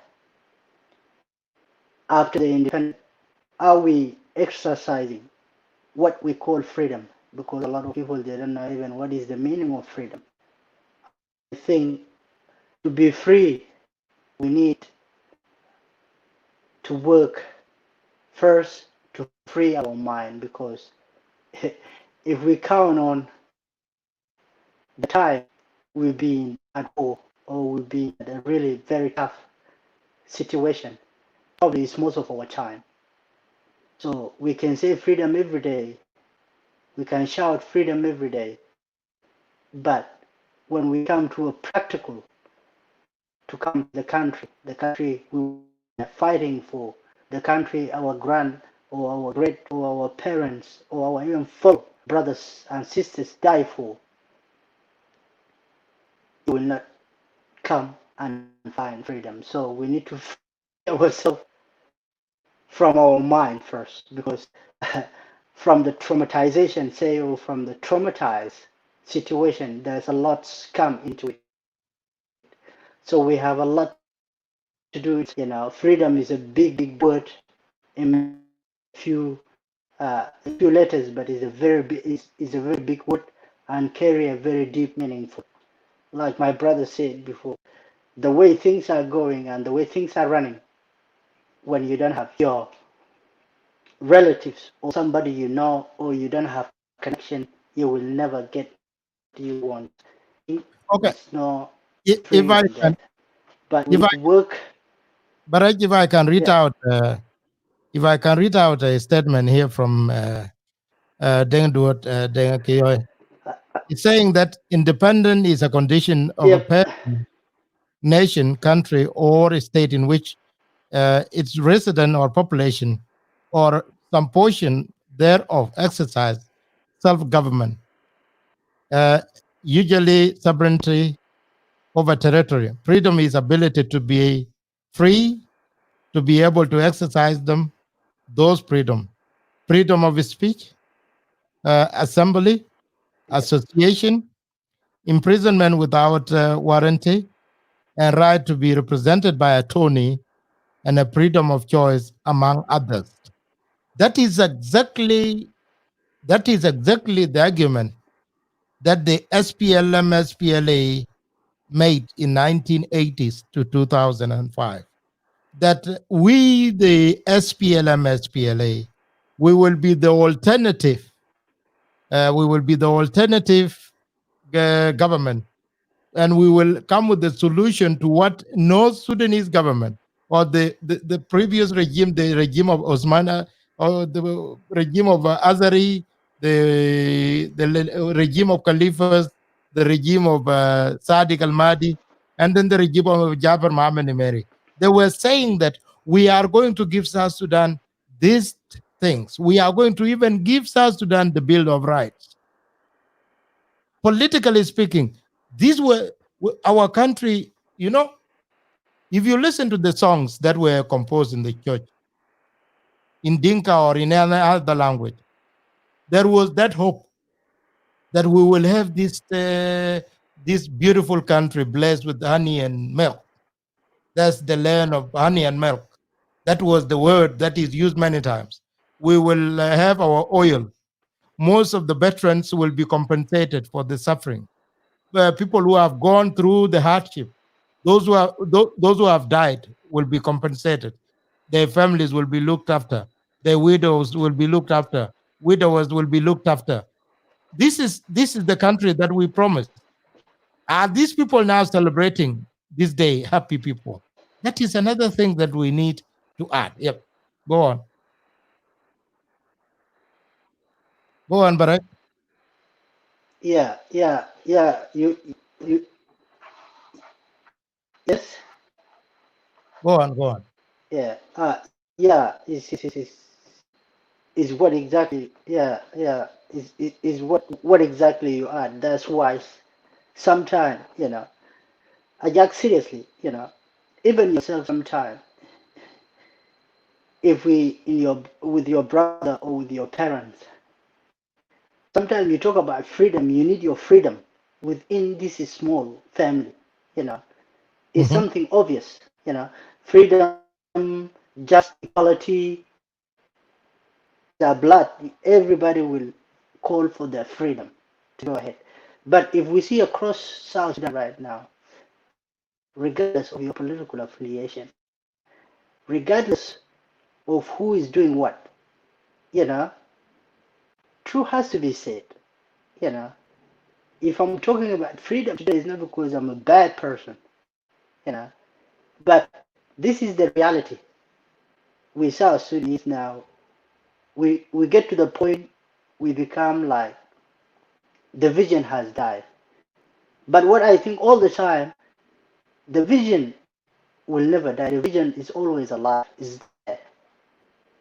But we do not have the tools, we do not have instrument, something to take us to that vision. We can see it. We're not blind. But to get there, what do you need?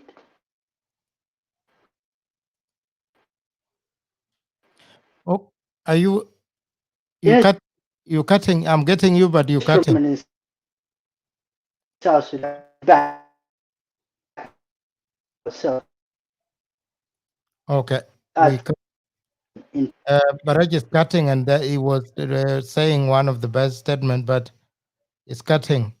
Let Baraj, can you check just lock up and see how it will work, and come back? Yeah, Boeing go. Look, Boeing, go ahead. All right. I will not actually start from where Baraj stops, but I want to say something a little bit to the viewers. You know, one thing has been misunderstood in South Sudan, and that is the word truth. You know, the word truth has been misunderstood. Let me cut you short there. Let me cut you short there. All right, all right. I want to read. I want to read something here. I am free now. That is the. Okay, let me mute. That is the mi kwanye mijak. Mi kwanye mijak. I am free now, although I'm not getting services. But those who are getting services are South Sudanese. And if they use their chances, I hope with time I will be able to get them in future. And I don't know what this means, but I don't know. I don't know what this means, because if I were to go and answer this, what let me answer Miakwaji in one place. Miakwaji, you need to understand how countries work. A problem created now is not going to be easily solved in 10 years to 20 years coming. And I will give you the best example. Now in South Sudan, there are farmers that are being given land, and they are destroying that environment. They come with their bulldozers and they cut any tree out. Any environmental disaster that will come as a result of that will not be fixed by the generation, even our own children. That is number one. Why is it happening? It is unregulated. Number two, Oil pollution, let's talk about that before we even say services. In Ruweng State, you can see the environmental disaster that is happening there. Is somebody going to fix that in the next 10 years, 20 years? Learn a lesson from Nigeria.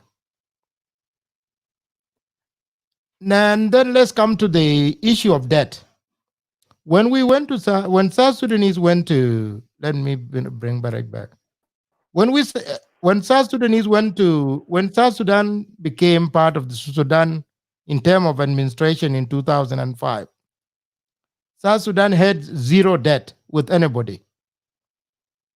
There was no borrowing. South Sudanese never borrowed anything from anybody because there was no government to sign contract with any group of businessmen or countries. That means we were debt free. As we're speaking, South Sudan accumulated a lot of debt. If my children were to be in South Sudan today, they will be paying that debt back to that particular country. Then the question is, who borrowed that money? Why is that? What is the result of that money that was borrowed? As we are speaking, South Sudanese whom you are saying now receiving services. They are not even receiving their own salaries, leave alone services. Services mean that you are given protection when you need it. Your services mean you have hospitals.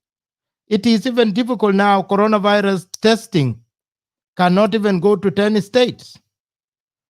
There are no services there, and unless they are helped by God, that coronavirus cannot go spread along every state. But what will happen? How will you admit those people? They are not receiving any service now. So if you are saying I am free from what? Come and tell us. So that's all I was doing. So go ahead if you were All to right. respond. And Baraj, then, yeah, Baraj, or you continue, Baraj.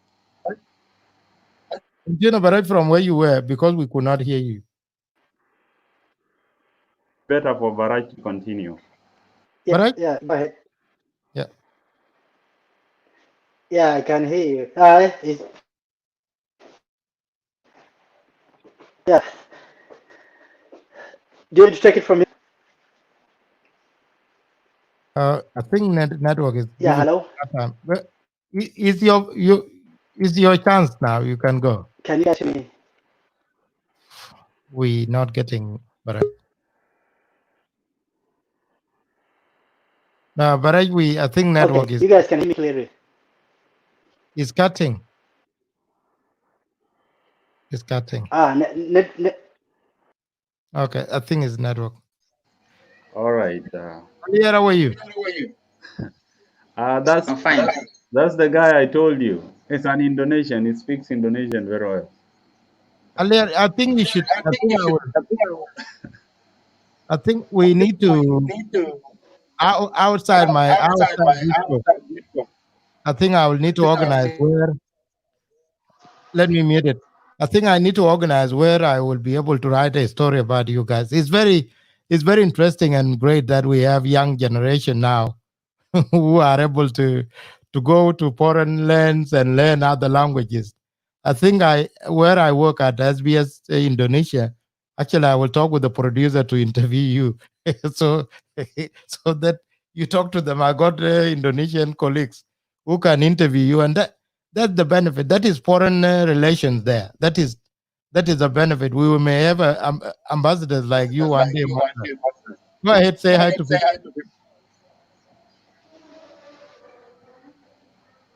Alier. Alier got Yeah. got some difficulty in connection, I guess. Alier, go ahead. Think. Yeah. I'm very happy. Yes, I'm very happy to be part of the show. You know, I was persuaded by the title of your show, which says that is South Sudan free, and I decided to say some little words whether South Sudan is truly free or not. So to be to be straightforward, honestly, South Sudanese are absolutely not free, because when we define freedom, then we can say that you can be free, or you can experience that freedom or feel the freedom when the food that you eat is not difficult to get, when you have access to clean water, when you have access to electricity, and also you can get good health service as well as quality education. But all these things here, they cannot be got in in our country. So the question of whether South Sudan is free, can be given an equivocal answer that South Sudan at the moment is not free, and we are here to feel the freedom. Okay. Now, the majority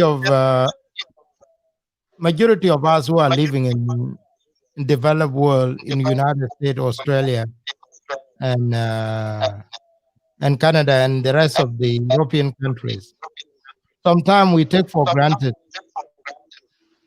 No, in our own countries, in Western countries where we live, we demand that we get access to services, from health services, uh, health and occupational therapy, whereby people at workplace, you need to be safe.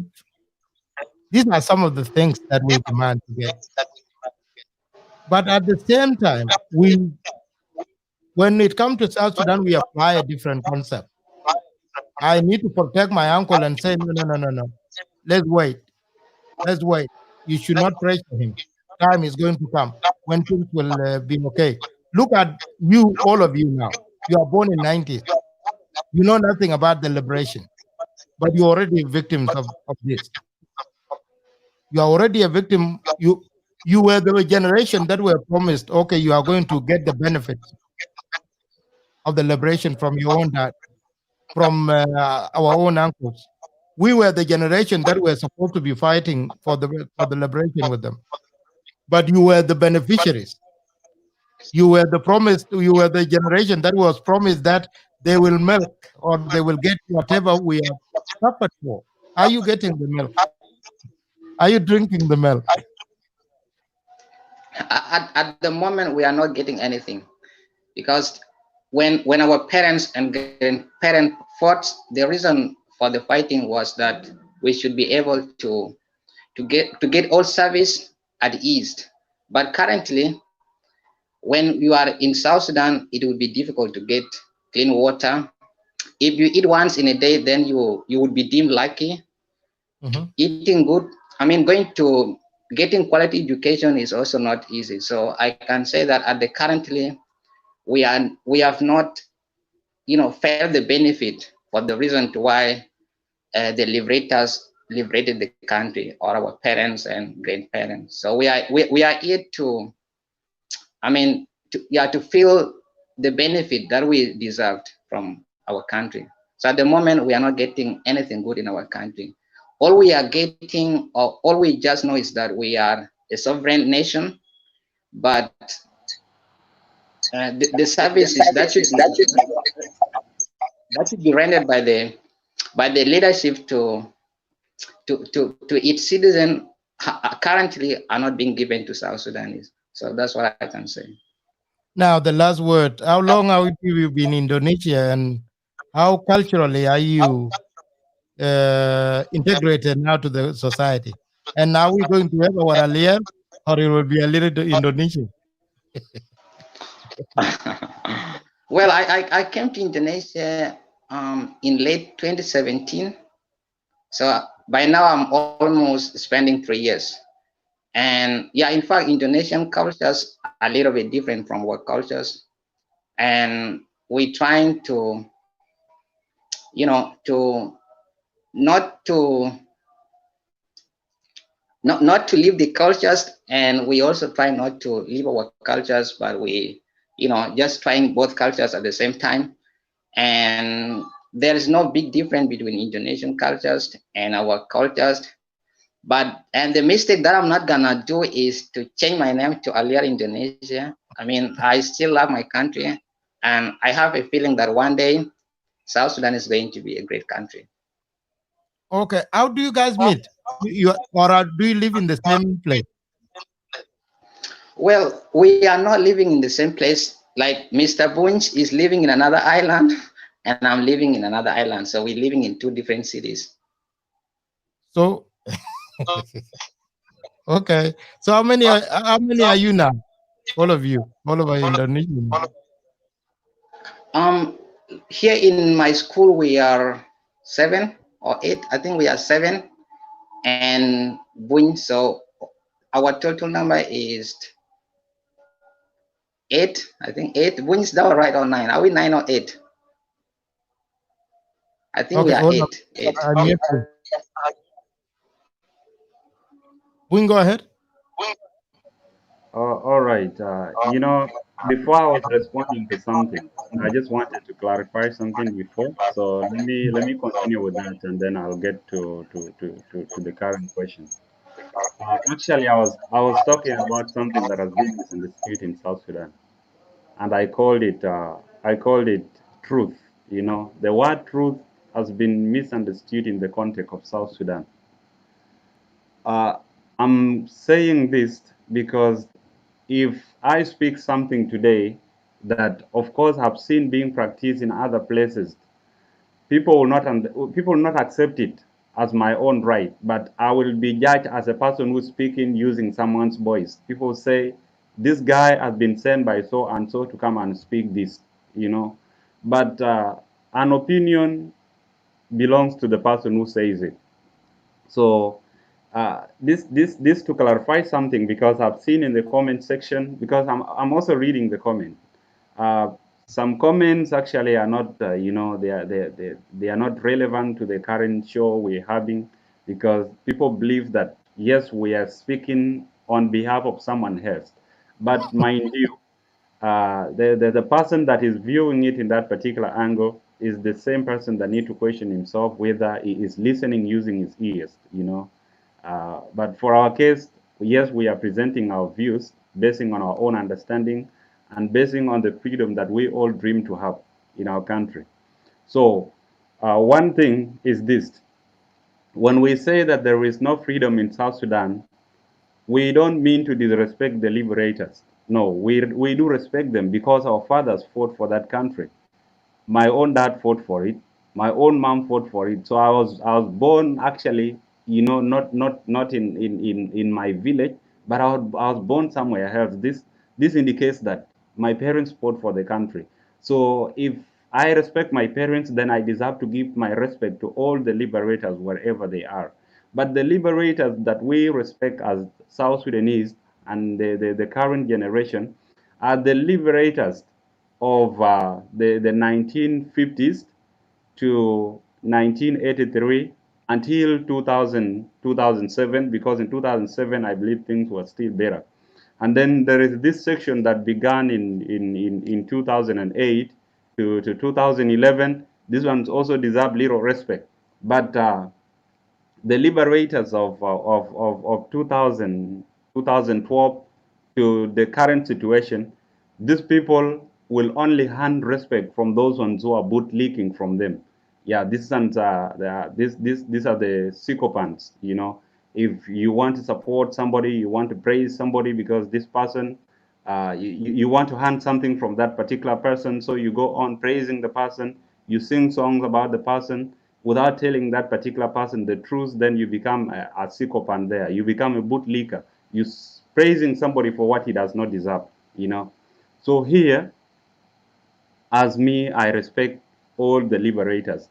I respect them all, but they are the same people who are now contradicting themselves, because things that we speak about today, we got them from them. The things that we speak about today that they are missing in our country, we had this particular stuff from their speeches. We found them from their books, the books that they wrote.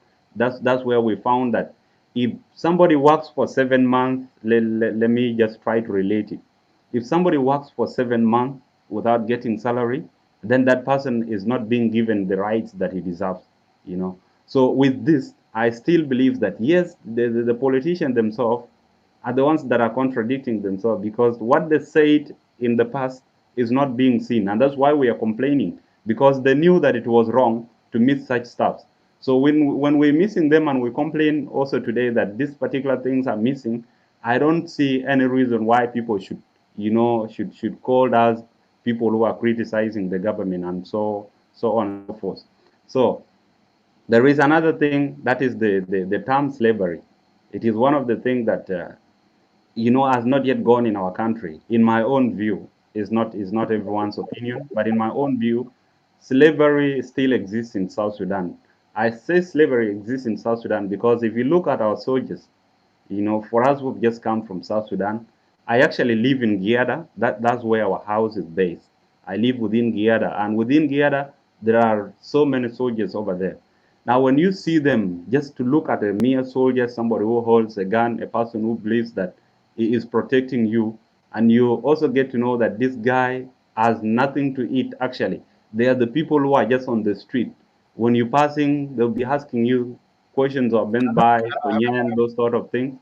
Now, Mm. looking at such thing, this guy is holding a gun, of which this gun belongs to the government, and he can be sent for a mission by the government, but he does not get his salary. How do we call this? How is it different from slavery? Because slavery is simply being owned by somebody, working for a person, working for somebody, but you are not paid for what you do. So the same stuff still exists in South Sudan. Our soldiers are working for the government. They hold the gun that belongs to the government, but they do not get their salary. That means there is still slavery in our country. And it doesn't mean that the money is not being released, That money is there. That Our money is screen is there. frozen. It is Our released. screen, our screen is frozen. I don't know why. So all Yeah, of but us I think it's okay now. now on my side, all of you are frozen. Oh my goodness. All of you from Baraj to Alier, you. Let me refresh. It will cut everything. All right, all right. It's okay.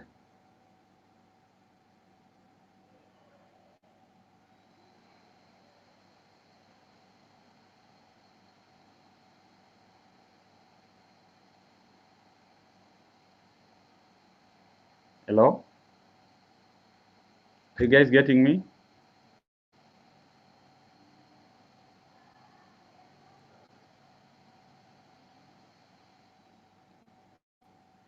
You can speak, I think, Bonariak. I can hear you.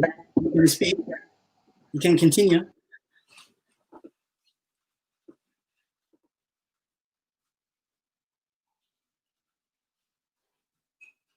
I think. Can you hear me over there, Alier? You can hear me, yeah? Yeah. I think. Hello? Yeah. Hello, Ajak. Yeah, it was. I think I was frozen. I have to restart everything. Okay, that's fine. But we were still on the screen anyway. And then yeah. Bunyi is not there to be seen. Bunyiliak. Bunyak is not there to be seen. I think we could not. Hello, Buny? Yes, yes. It Yeah. was totally frozen. I also refreshed my device, so that's Yeah. why I disappeared on the screen. I'm Yeah. frozen again now. Yeah. All right. My, But I'm That's so frozen. great. Okay, let me continue from where. yeah. Continue. Yeah. So I was on a point that there is even still slavery. Slavery is still being practiced indirectly because We are people frozen work. again. People work about 7 months, and Ajak. these people. I think on the Facebook is fine. It's only on the machine. You look frozen there. But I can see on the Facebook here everything is flowing fine. Okay. Yeah. So you have to deal with that.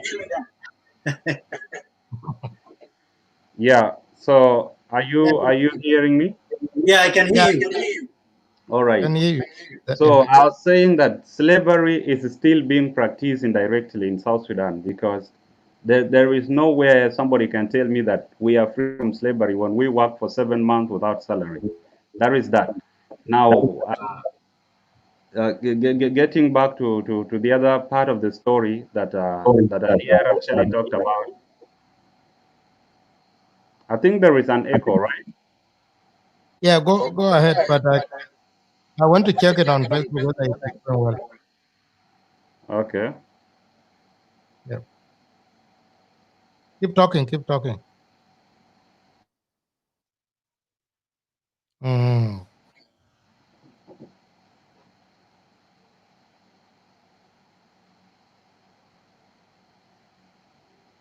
I think it's frozen. I think we have to end it.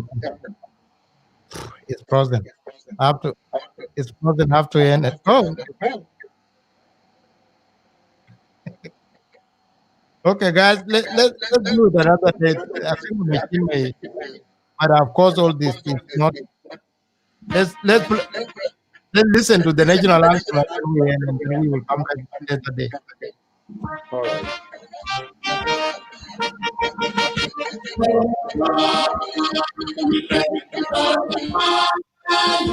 For your grace, South Sudan, land of great abundance, uphold us united in peace and harmony. O motherland, we rise, raising flag with the guiding star, and sing songs of freedom with joy. For justice, liberty, and prosperity shall forever reign. Oh, great patriots, let us stand up in silence and respect, saluting our mothers to sky, cementing our national foundation. We vow to protect our nation. Oh, God, South Sudan. Okay, guys. The network is giving us a hard time, and Baraj has been contributing well, but this network become a big problem. But I do hope. Is it okay now? Can you guys hear me well? Okay. Yes, I Then, can hear you well. okay. Yeah. I do hope that people, before I invited everybody before, to whether you are opposing to the idea or no. But at the end of the day, I realized that all of those who contributed are those who believe that, who define actually the meaning of freedom. First of all of us have members of the families contributed in the liberation. We cannot actually say that they have died for wrong reason. All of them have suffered, and they have died because they needed the people of South Sudan to be free.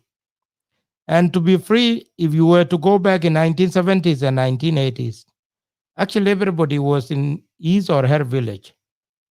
Until the SPLA, that's when the mass displacement started to come in.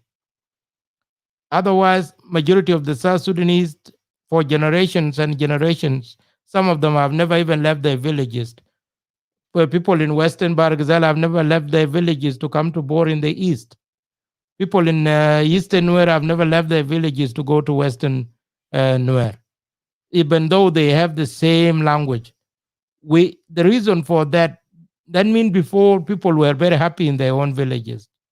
But now when we have an independent state and people are losing their villages, they are moving out of their villages as a result of insecurity, then that qualify that we are in an independent, South Sudanese are in an independent state, which is not free. So that was the thing. I and Barach here, we are in Australia. If your employer, I will give you an example, Lalier and Buny. If your employer delay your salary, one day after 2 weeks, you know there are services that are already taking something called direct debit from your account.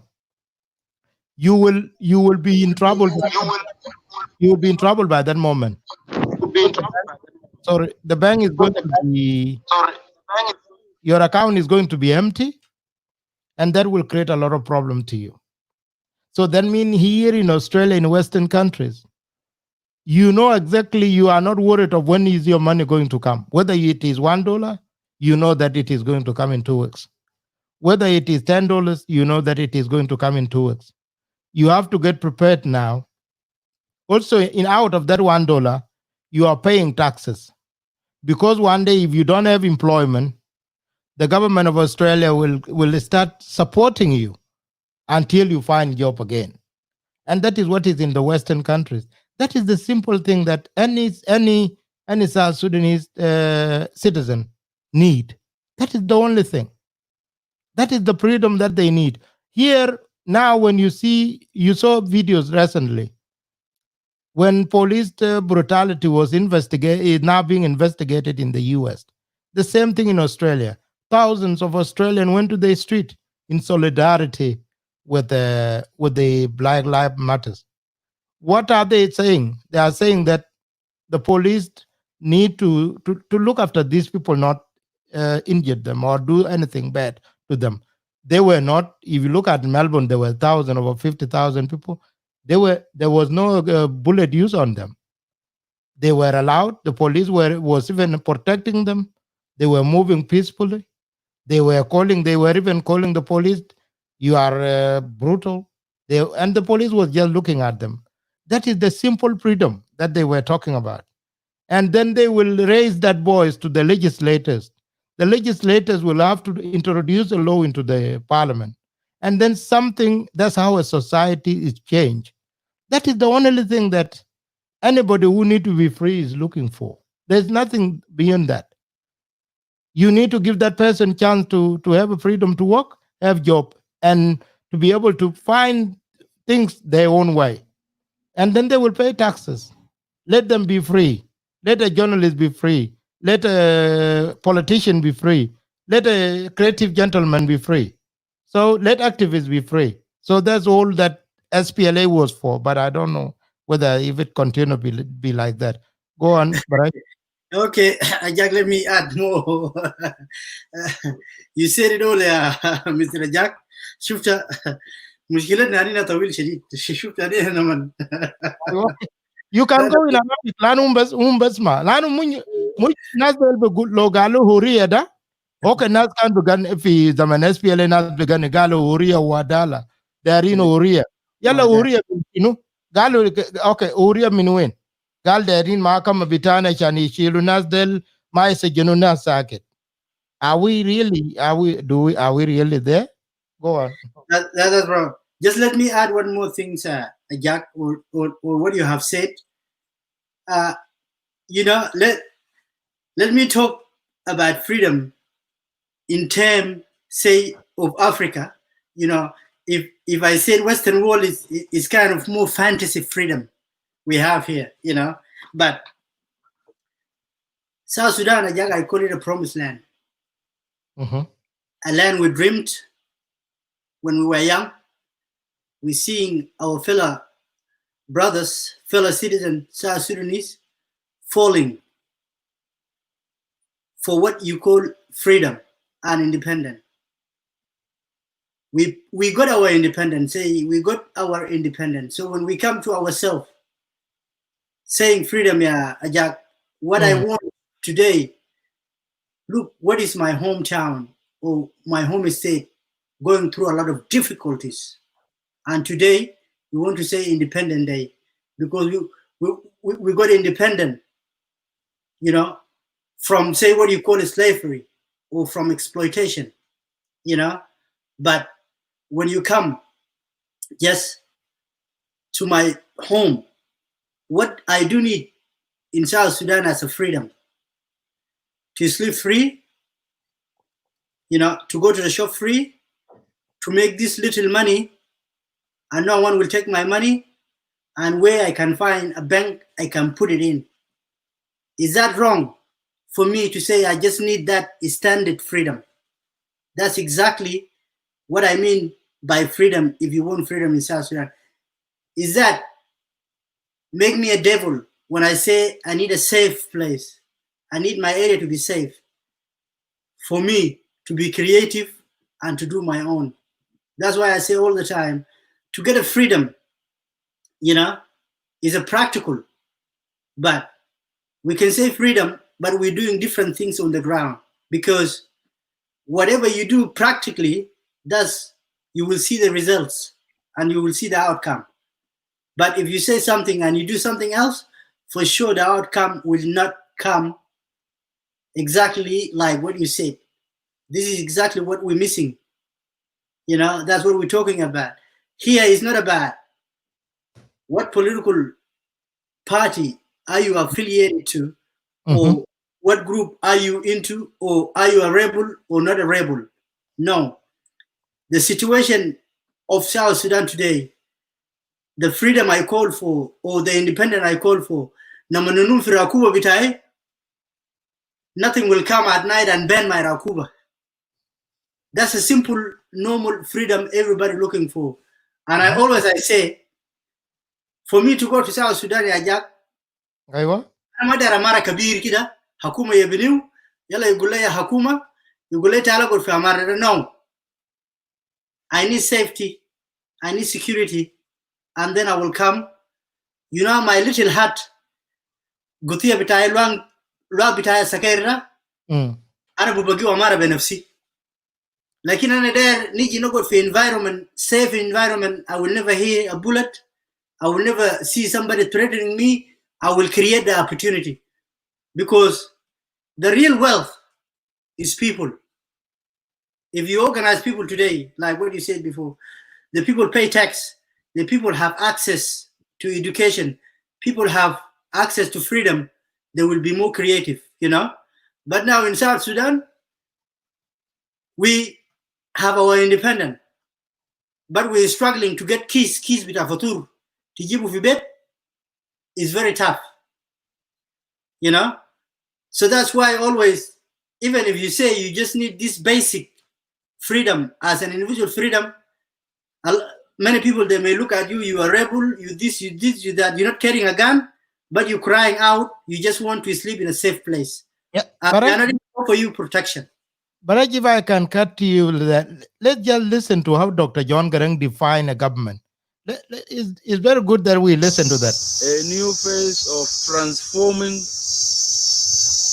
the guns and the bullets, that is military power, transforming military power into political power, and using the political power can you hear to that? achieve socio-economic development rapidly.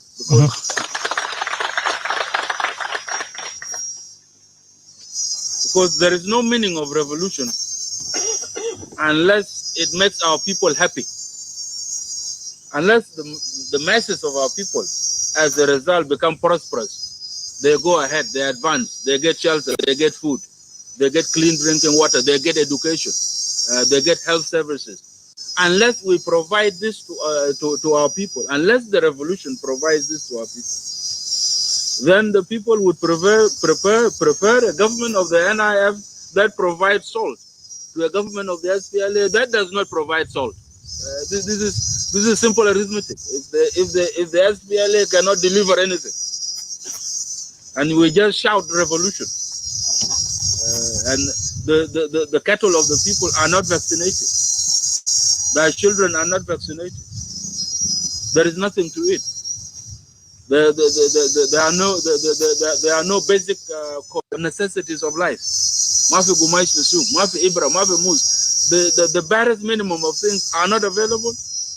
Then the people will drive us into the sea. Even though there is no sea here, they will find a sea to drive us.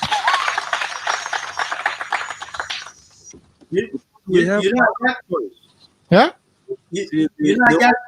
I always listen to this, especially this part, most of the time, because it is very simple, and it's very basic. Everybody, any individual, even a Jus Kabir, they will understand. They will understand what the late Dr. John Garang saying. These are simple, basic thing. if they are available, you know, this is not even in terms of political structure, or is not talking about, you know, the institutions and the decision making, you know, institution in the country, or building a big image. It's not talking about that. It's talking about only basic of living in South Sudan. So today, all these viewers and you, Jack, we ask ourselves, are these basic Jongarang talking about? They are available now. If they are not available, what went wrong? If this is a fall of Jalaba, or fall of ourselves, or fall what you call freedom fighter, or fall of who? You know, because if we never talk about those simple things and it's a basic right, no one else will bring it from outside. If we don't talk about it, and that's what politicians sell. We will do this, we will do this, we will do this. Do we have right to ask back? I don't have food in the table. I don't have clean water. I don't have mousse just to cut my hair. These are basic and necessity of human living or human life. So that's why, like, today for independence, what we're supposed to be celebrating is what? You're supposed to have a glass of wine. You're supposed to have asir, no, basir. You're supposed to have Legamat. Legamat. You know, the table. And then you shout with flag.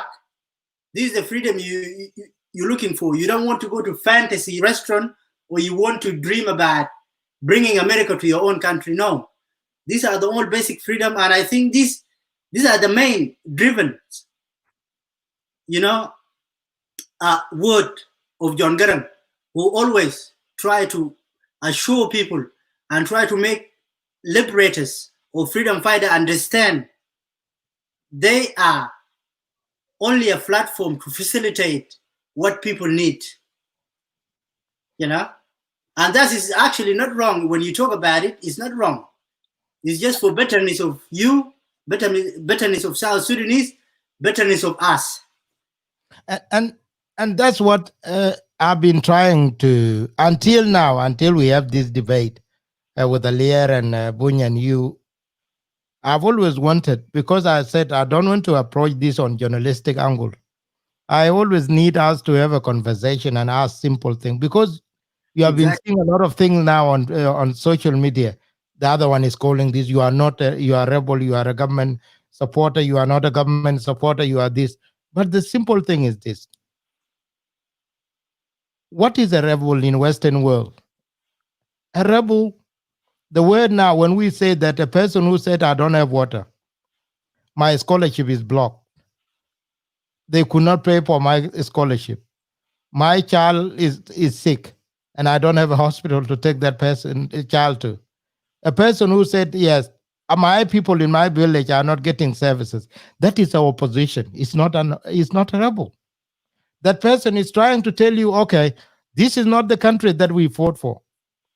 Automatically, the moment you disagree with that person, then why are we saying that we are a democratic state? South Sudan is a democratic state.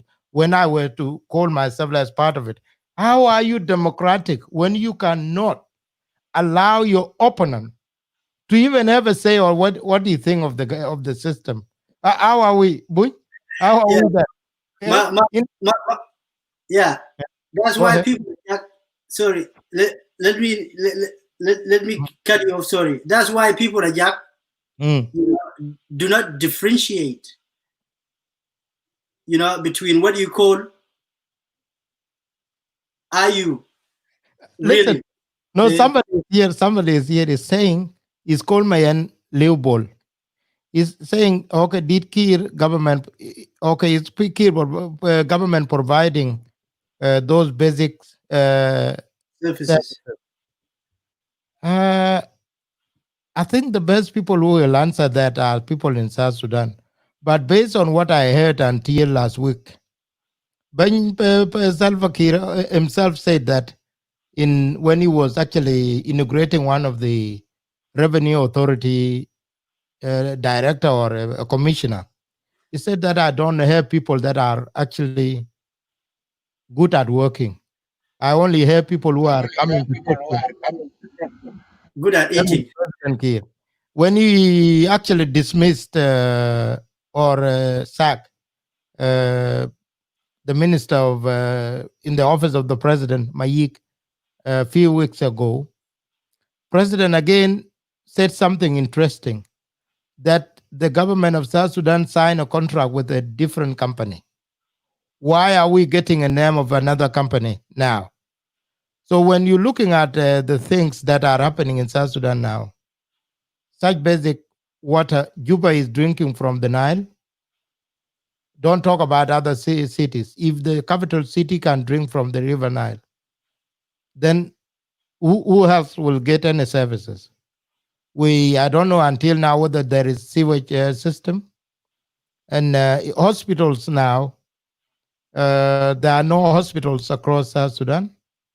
If you look at during the liberation, there were two big hospitals operated by the Norwegian Church, Norwegian People Aid, that is NPA, in Chikudum and later in Ye and Numile. And if you were transferred to Chikudum in 90s, you have chances of surviving because there were good services in that hospital. It is not the case now in many of our towns. So it is not criticism. It is just mentioning what is not being provided. And it is also good for our brothers and sisters in the Western world to understand that it is not a criticism of the system. It's just telling people that if I can get water, here I am drinking clean water. Here I am drinking. This is the only thing. Here I am drinking clean water. We are just asking that. Just take this.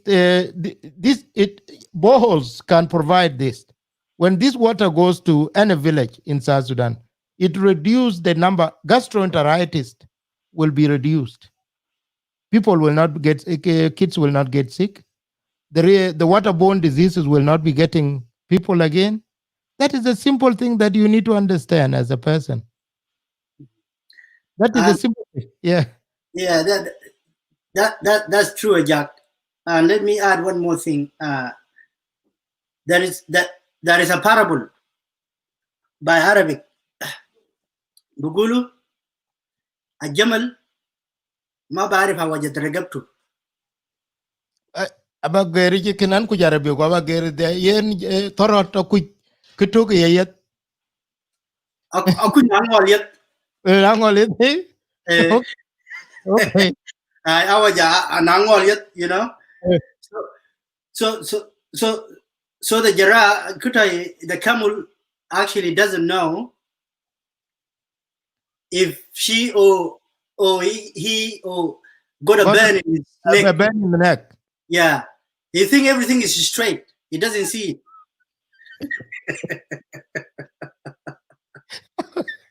Okay. Yeah, you know. What I wanted to say in this is always, Ajak, when you mention out what is missing or the basic things people supposed to pay attention of or to do is actually the right thing. So in Western world is simply they put government on a position. A position when they criticizing the government because the government doesn't see what is wrong, but through the criticisms, the government will improve themselves. They will even perform more than opposition. You know, even now, even if we don't have rebel in South Sudan, to be critic is a different story, or to point out something wrong will be a different thing, because in a simple room, in a meeting, you can simply figure out people, they sit there to come to one point, what is wrong, what is right, and then they fix it. This is exactly what we're pointing out here. If critics sometimes, you know, I can take a different tour with a critic and, you know, put a very constructive critics in terms of somebody who really specializes working on this, or somebody who really know about this, definitely I can do that. But when I point out all these simple things, and this, it looks simple, but these are the basic life of human being, and this is what you call freedom. So we South Sudanese, we have to question ourselves. Do we have this freedom? Or what is the idea for us to live together and fix our own country? You know, I don't want to talk in terms of being rebel, because now rebel in Western world, there's a different things, because we mix a few things now, Jack. Even being a rebel, or if you want to criticize government, you go just to hide behind what you call tribalism, or what you call tribes, just to mobilize people. This is not, you even you don't call it even a critic. You call it a, you know, say a mobilize or propaganda. Is a big difference, you know. Killing my tribe, killing your tribe, doing this, doing that, you know. But when we come to just a normal, a simple, pure justice in your house, Jack, today, you know, your family can point out what is wrong, what is right. That's exactly what is happening. But let me get to the point. In South Sudan, all these viewers and all the South Sudanese, even the people who are in this panel now, are we really, regardless of our differences, are we really happy of what is going on in our country? Even if you have money, even if you have power in South Sudan, are we really happy? We need really to lie to ourselves to say this is what is holding us back, you know? And this is the tough thing sometimes with South Sudanese. We have a new country, you know. We need to sit back and really look or revisit what we call our values. Today I can see somebody in South Sudan, Ajak, Zon Kabir, Hindu Gurush, and everything.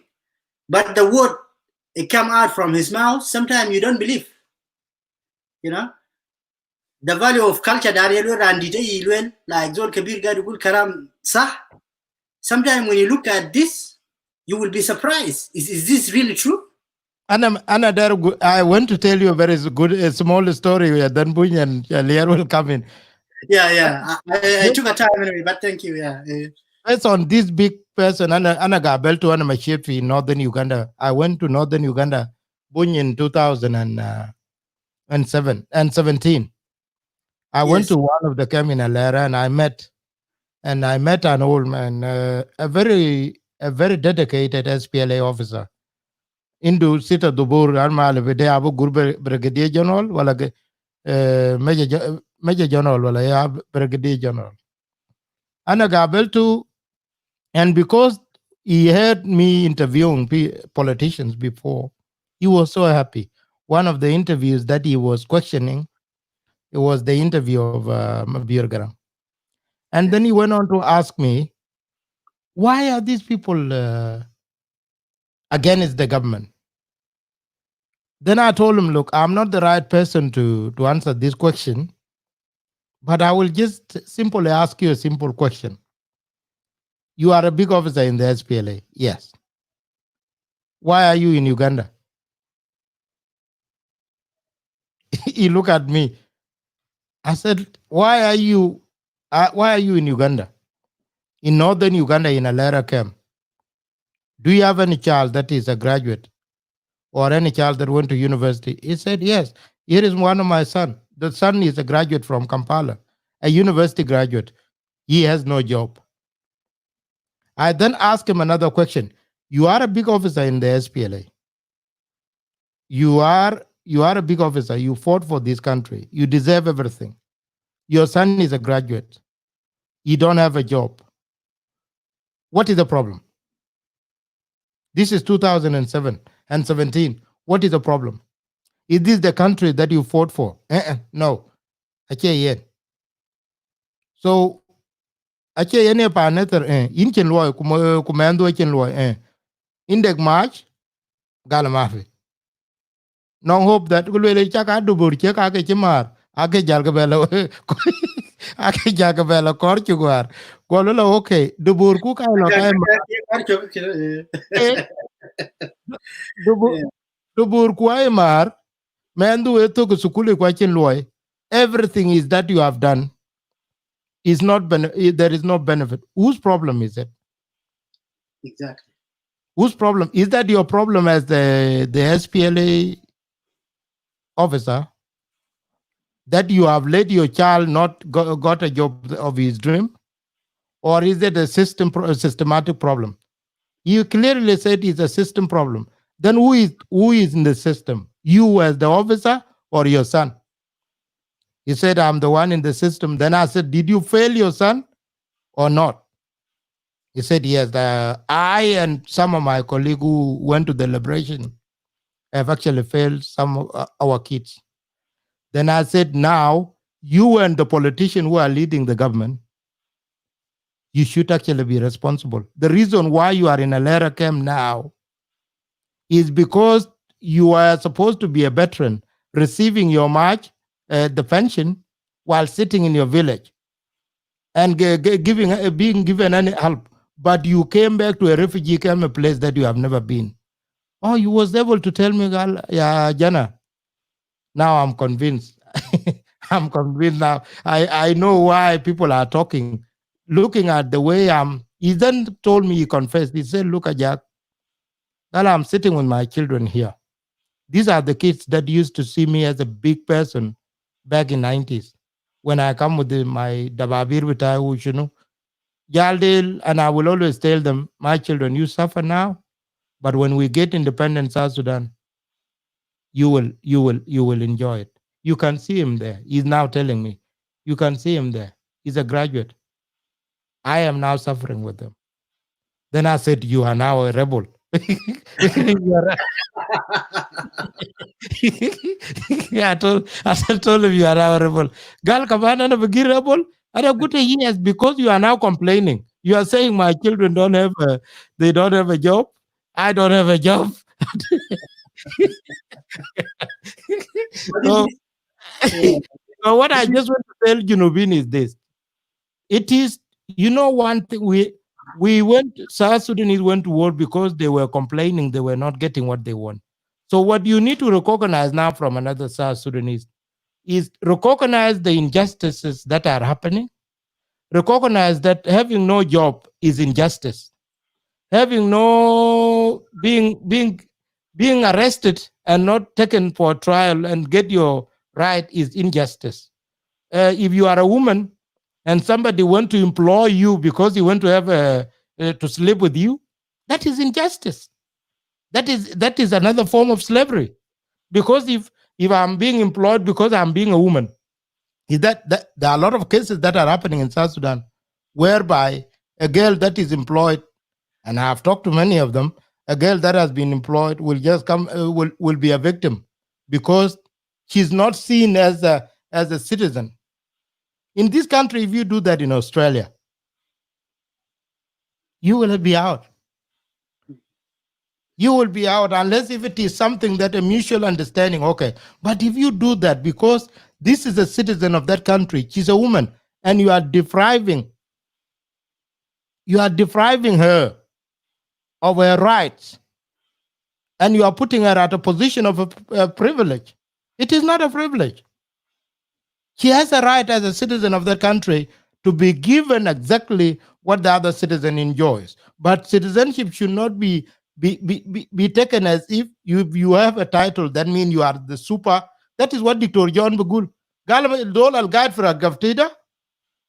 They are much Zol al folk the mana. Now somebody is sitting on your lakin gal mata kalam. Somebody is sitting. That is what. So, Buny, if you can, Alier, you have been sitting and then we will end the show. Alier, go ahead. And Buny will come last. Yep. Yeah, we South Sudanese have just realized one major problem. And the problem is that when one of my closest relatives is working in the government, and it happened that we have money in our family, and we eat good food, we wear good clothes, we also get access to clean water, then we think that other South Sudanese are enjoying the same thing. And this is the big problem. When it comes to the issue of criticizing the government, actually, it is useless to criticize something that is right. Currently in South Sudan, there's nothing good that we can say.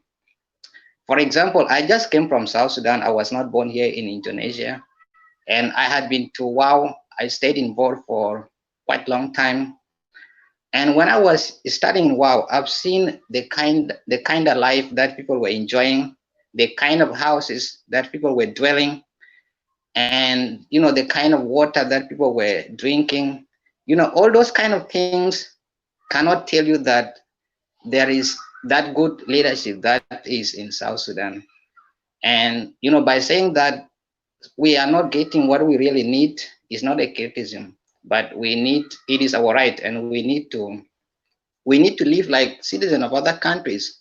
Take for instance, in countries like here in Indonesia, we are studying with students from Tanzania in the same school. We also have students from Rwanda. We got students from Ethiopia, and also other students from other part of Asia. And they always ask us, like, what is so special about South Sudan? What is good about South Sudan that cannot be found in other countries? This kind of question is always difficult to answer, because when we try to search our mind to tell that very special thing about South Sudan, we won't have anything unless we lie to those people. And what I want to say here is that, people brag about their countries, because when your country is having a good leadership where people are having good quality education, there is good health service, they brag about them.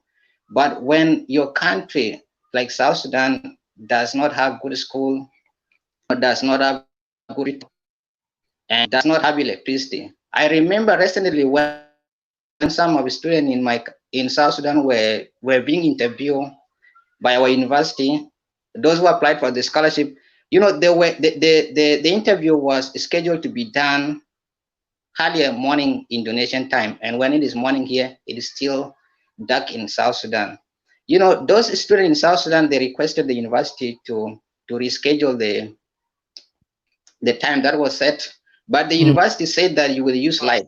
You see, they thought that there is light in all houses, like how it is in South Sudan.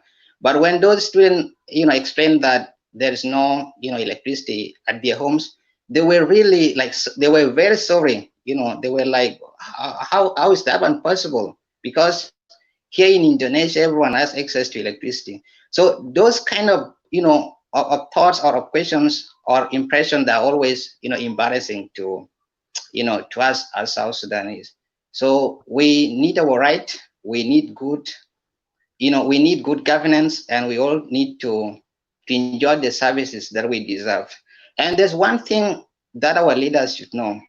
There's one of the leaders that I really loved. He was the president of Burkina Faso. When he took power, he said one thing. His name was Soma Sankara. He took power when he was only 33 years. And when he took power, he realized that the people of Burkina Faso, 99% was in poverty. There was no clean water. The houses were difficult to get, and they were being fed by these European powers. But when he took power, he said that if any person who feeds you controls you. So what he did is, he cut the aids. He cut off the aids, and he told people to practice agriculture, and everyone was farming, including him. He did not stop there. He went further by providing food. Like he said that every household or every individual would eat twice in a day, at least twice in a day. And he did that. He also said that what I need is that when I die, then my life would be remembered by people as a life that was, of a great change to humanity. In other words, he said that he wants people to remember him as a person who has changed their life. That was a good leadership. If you are a leader, you just have to put the interest, to put the ambition of citizen, above anything that you have. And by doing so, you would realize that your country is progressing well. And this is what our people should be doing in South Sudan. It does not mean that when I'm a son of the minister and I'm eating good food, then that's all. That's not me and my dad, who's a minister, or my uncle. We are not South Sudanese. We have a lot of South Sudanese. And if we, includes, or if our agendas are always inclusive, like they include all South Sudanese, then that's when we will realize our potential and be able to enjoy everything that we need to have. So what I can tell to South Sudan is that we don't hate our leaders, we don't detest them at all. But what we need them to do is to change. We have to change. Of course, they have done mistake because they are not delivering the services that they have promised us to deliver. They are not longer respective. Alier, if I can put you on hold a bit, I just want to answer one of the people who commented here. Changi, which are Kwach. I look at this. If you look at the problem of South Sudan in using a lens that directed at one particular politician, then you are not solving the problem. Sometimes a lot of people single-handedly take this to Salva Kiir Mayardit. They take this as a problem of Salva Kiir Mayardit. But you have to look at things differently. Or some people will just stand on the other side, it is a problem of Riek Machar. If you look at the cases like that, then you are not solving the problem. Yes, there is a leadership problem on the top, whether in the opposition or whether in the government. But problem of South Sudan now is collective as we are speaking. And if you look at the top leadership and then look at the generation behind them, actually most of my age mates, which are in their 40s and their 50s, I'm 41. By the way, that concept of young people are not in the government is totally wrong anymore. Because if you are 50, if you are below 50, you are young. And these are the people already at the status of the government. But if you ask them, if you ask somebody a personal property in South Sudan, do you have a house? They will tell you yes. Do you own a car? They will say yes. Do you have a farm? Some of them will say yes. Do you have cows? They will say yes. How much do you get a month? How much do you get a month? Because when South Sudan started, grade three, that was almost the highest. Was only supposed to get $1,000 when during the time the money used to be good. These people now, there are some people that own more than 5 houses. The simple question is, let's not talk about Salva Kiir. Let's not talk about Riek Machar. But you, the ordinary citizen who is working at the border, is the money that is coming from the border going to the bank? If the money is not going to the bank, then is the problem with Salva Kiir Mayardit or problem with you? Probably because there is no bank. Okay. If the money is not coming from the bank, from the border to the bank, it is not the problem of Salva Kiir Mayardit. You are contributing to the problem. If you are taking guns as the community leader, wherever you are, leading a group of people to go and do raiding in other villages, whether in Bargazar region, or whether in Jonglei State or in Upper Nile, like it has been happening now, or in Equatoria, you are not Salva Kiir Mayardit or you are not Riek Machar. Yes, we can come back and say that there is a systematic failure on the top. But where is the responsibility? I will give you an example earlier here in Australia. One thing that is expected from the citizen is that you are assumed to have understood all the laws of this country.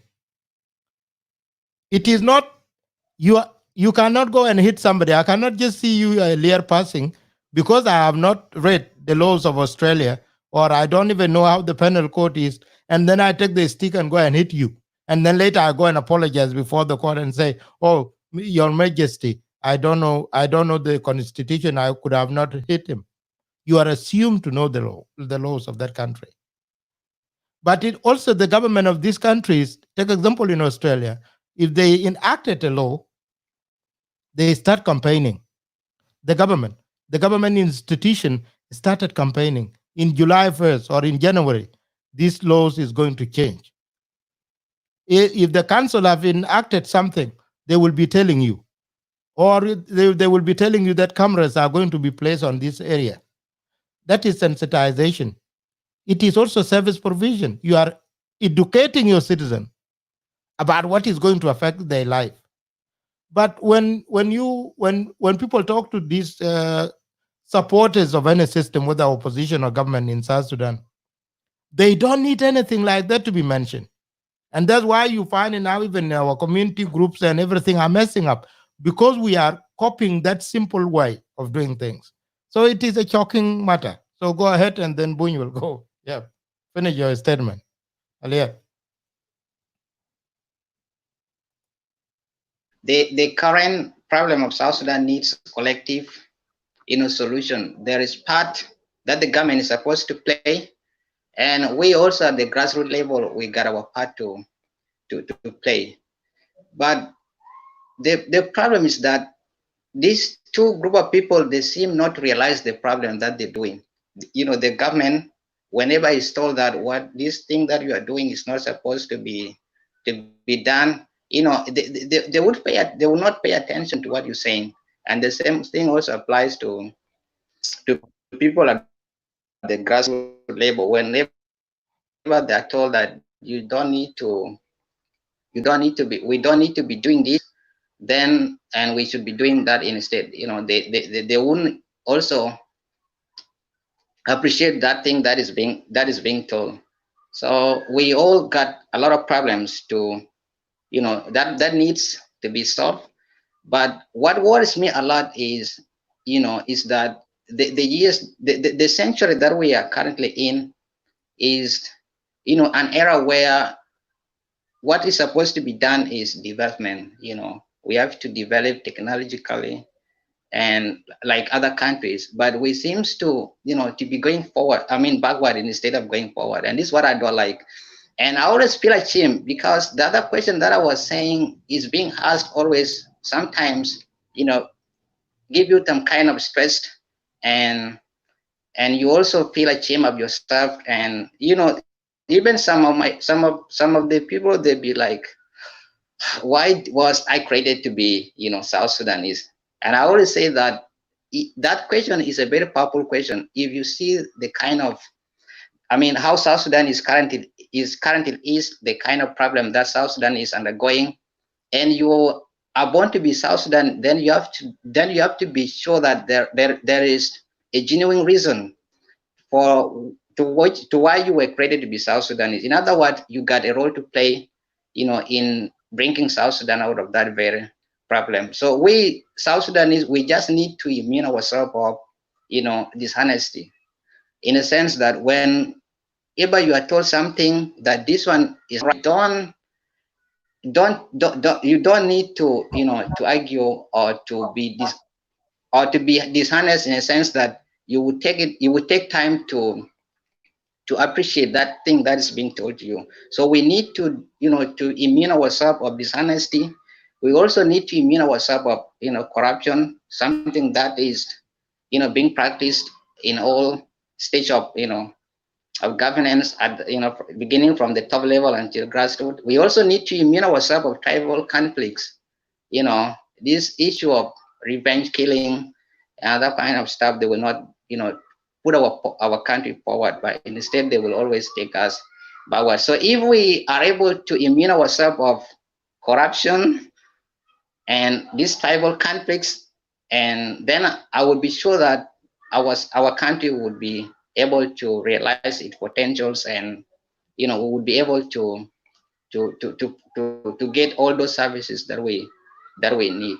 But so the question that is hanging is the current regime willing to to take South Sudan forward? This is the question, because we don't need today, we don't need tomorrow to be the same like today, because we need to see those slight changes daily, and because that's how country progress.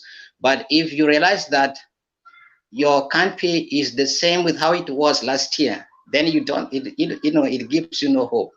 But when you try to equal your disappointment, then people would be like, no, you are criticizing the government, but that's not it. So we just need to be honest to ourselves, and we don't need to to take side, but all that we should be doing is to say the right thing and to stand on the right path, and that's how South Sudan can progress.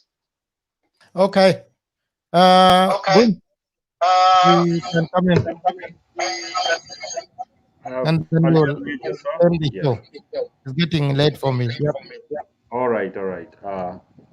Ajak Deng, let me actually thank you once again for this that opportunity to speak to your viewers. I'll start from where Lear actually stopped.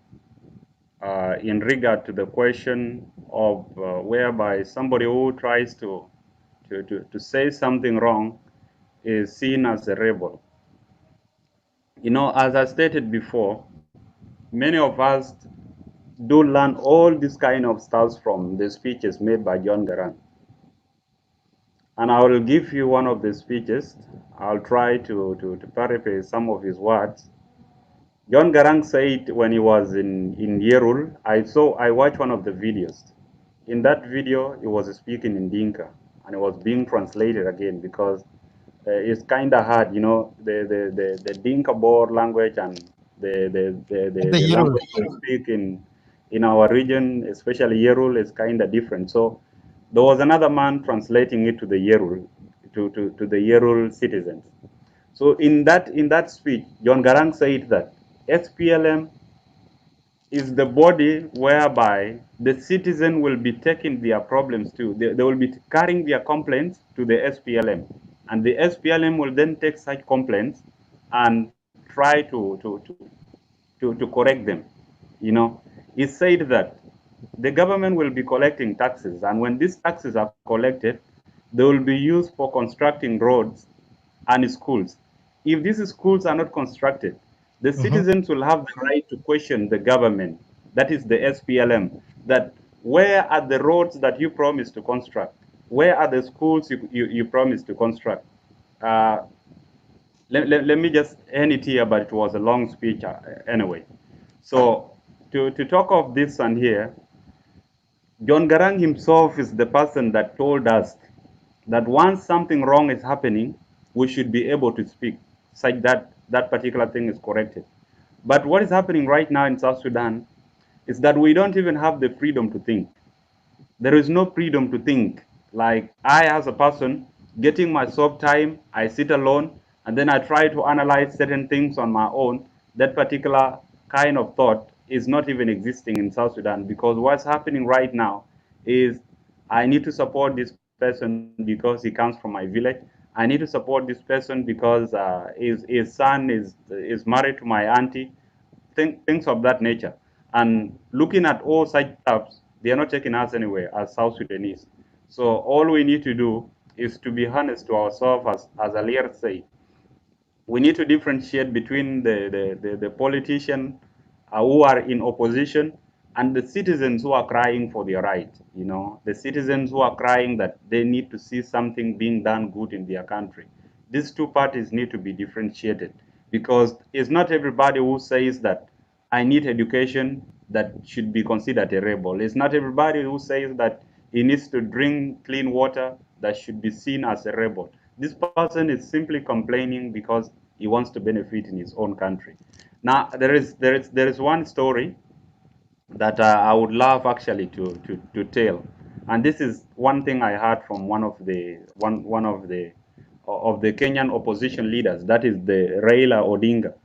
Raila Odinga said this in one of the occasions when all the government officials from Kenya were present, so including Uhuru Kenyatta. So when he was speaking, he told them that he told them a story that there was a Nigerian minister of road who happened to take a visit to Malaysia.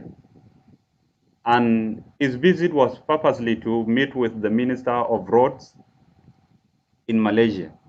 So reaching there, he was received very well, was taken to the house, they stayed there, and then in the evening hours, they were to have their dinner. So on the dinner table, this minister from Nigeria saw a lot of good things in the Malaysian minister's house. So he happened to question this Malaysian minister that how did he actually do all this? How did he build this house? How did you happen to bring all this kind of furniture into this house? Now the Malaysian minister told him that let's get out. So they got out, they went to the balcony, and then the Malaysian minister showed him one of the roads. He pointed at one of the roads, and then he told him that, have you seen that road? The Nigerian minister was like, yeah, I've seen the road. So he was like, yes, that road you're seeing there, it is 10% of that road that I have used to construct this house. And the beauty that you're seeing in this particular house is out of the 10% of the budget that was meant to construct that road. So the Nigerian minister said, all right, that's good.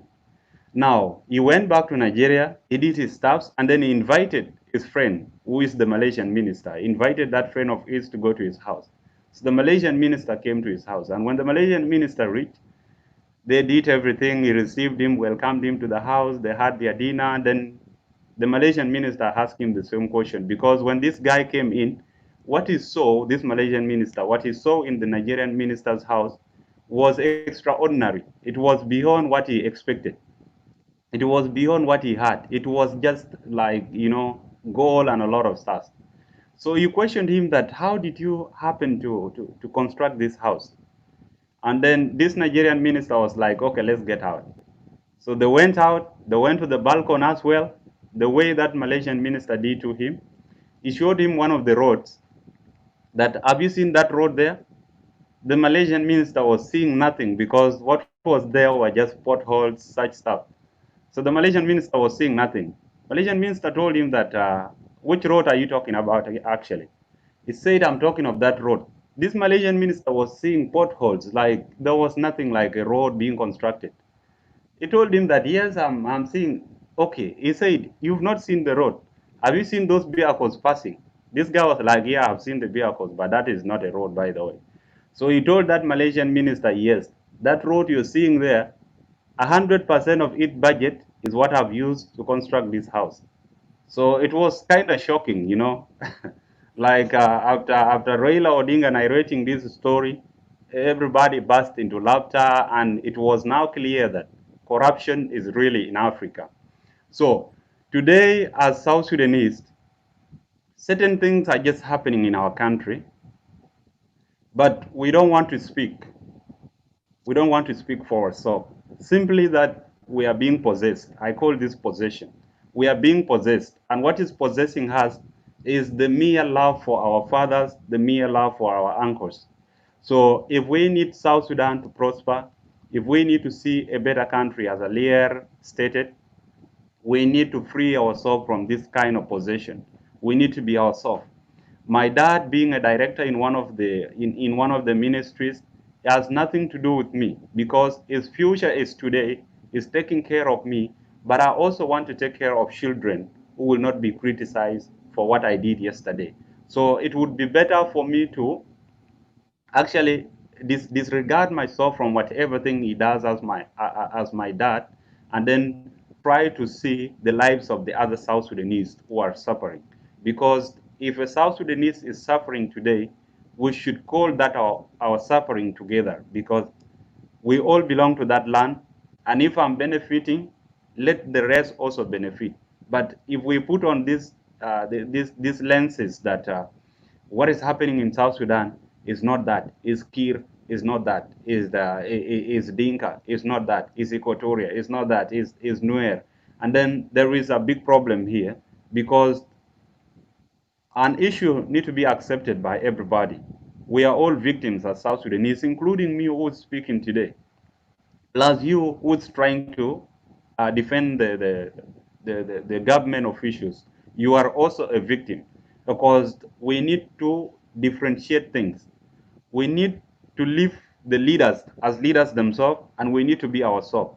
Now, when we have our own body, because I believe in power of unity as an individual, if we have our own body, that's the body that wants the country to be developed.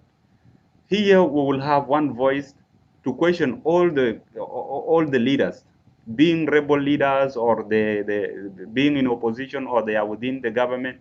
We will have one voice to question all these people, say that if someone has come into power, this person will work knowing that there is a group of people who need their country to be developed. But today, most of our leaders clearly understand that people who exist in South Sudan are people who need to eat. So when they realize that, they get into this higher position, some of them become ministers. And when a person becomes a minister, he decides to employ all his, relatives because Relative. that's what he believes is what all South Sudanese are demanding. But it is not the case. South Sudan was developing in 2007 up to 2012. We were seeing some kind of development in South Sudan because all the roads that are right in Juba were constructed between 2008, actually mainly 2008. They were constructed between 2008 to 2012. And then in 2013, everything got out of handles. So you don't see any new road being constructed within Juba. The previous roads which were constructed were actually constructed by Chinese companies, and these Chinese companies are not offering the best quality to the South Sudanese. So most of these roads are now getting spoiled. Most of these roads are getting spoiled, and as they are getting spoiled, nobody is trying to repair them. Not because we don't have the resources, but these resources are being directed into individuals' pockets. Now, if I speak of this, if I tell the other people that, yes, we have money, but this money is being used by individuals, then somebody goes on and say that I'm a rebel, then here it clearly tells us that we are being possessed, We are being possessed by what is called love of our uncles. And this thing is Don't, not going to help us no matter what. don't worry, even the president himself, he said people Okay. need money. Now, Boone, first of all, thank you so much. And Alier and Baraj, I want to thank you so much and I welcome South Sudanese to have, I was also to have a chance to talk to each other. I was interested before in talking to two sides of people who agree that everything is going well. And I was actually interested to come and hear from them if they could explain the 9 years. The good thing about the 9 years, we are not questioning the independence. Independence is something that we all celebrate. But from what is what we need to know. If we know the reason, if we know the reason of independent from what, the answer independent from what, then we will be able to live a good life. So I just want to thank you guys. Thank you for the time. But I want to tell majority of our South Sudanese, my last statement is this. 10 years. Okay. When you say your last statement, can I have 1 minute to say something? Okay. Go on. All right. Thank you again, Ajak. And I'm really glad to sit with those, brilliant young South Sudanese, or to share the platform with these brilliant young South Sudanese. That's how we are as a South Sudanese. Doesn't matter which corner you go, you find brilliant young South Sudanese. But we wonder sometimes why our things don't work on the ground. But we have brilliant people who make it through NBA, people who make it through modeling, people who can make it in any other country. But why we don't make it in that small promised land? You know, I really appreciate all these young brothers, and I appreciate you, Ajak, for this moment and for this time.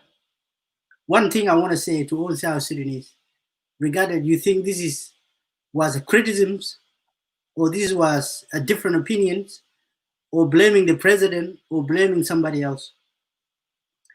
I think in this country, if you go to the paved road, you can see a white line.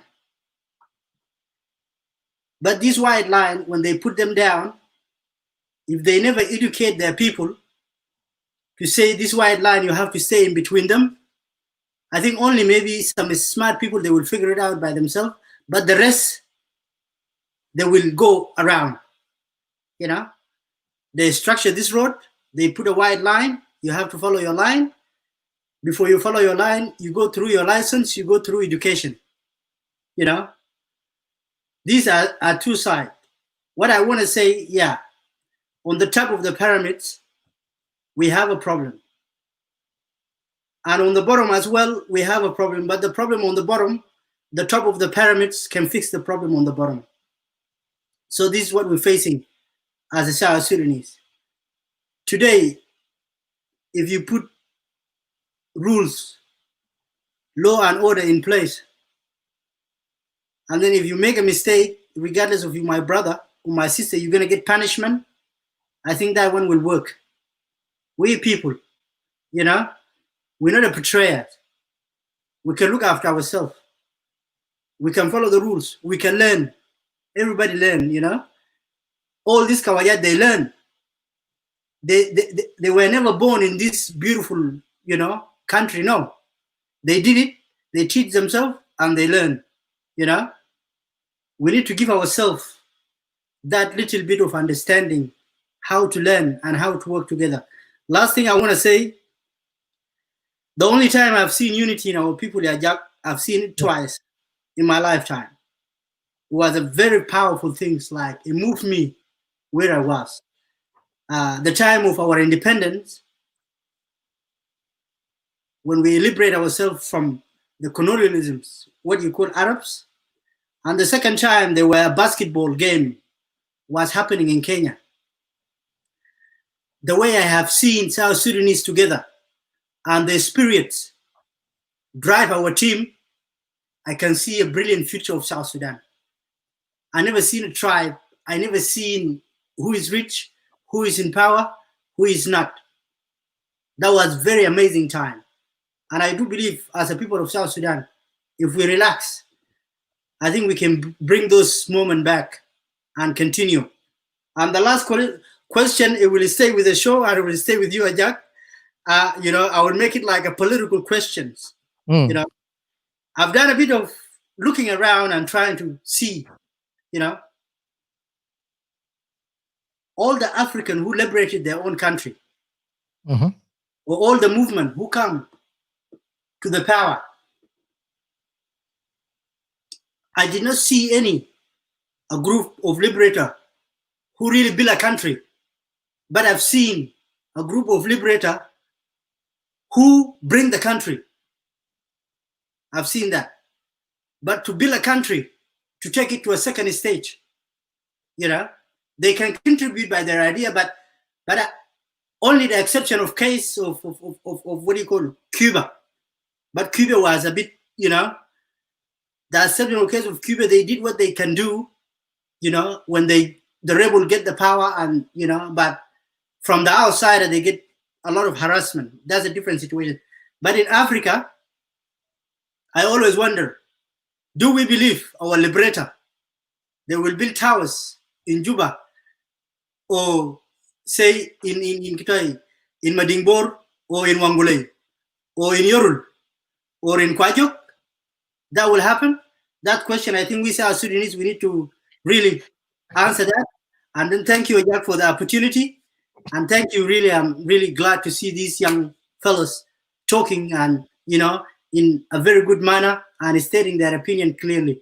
Thank you, and thank you for your audience.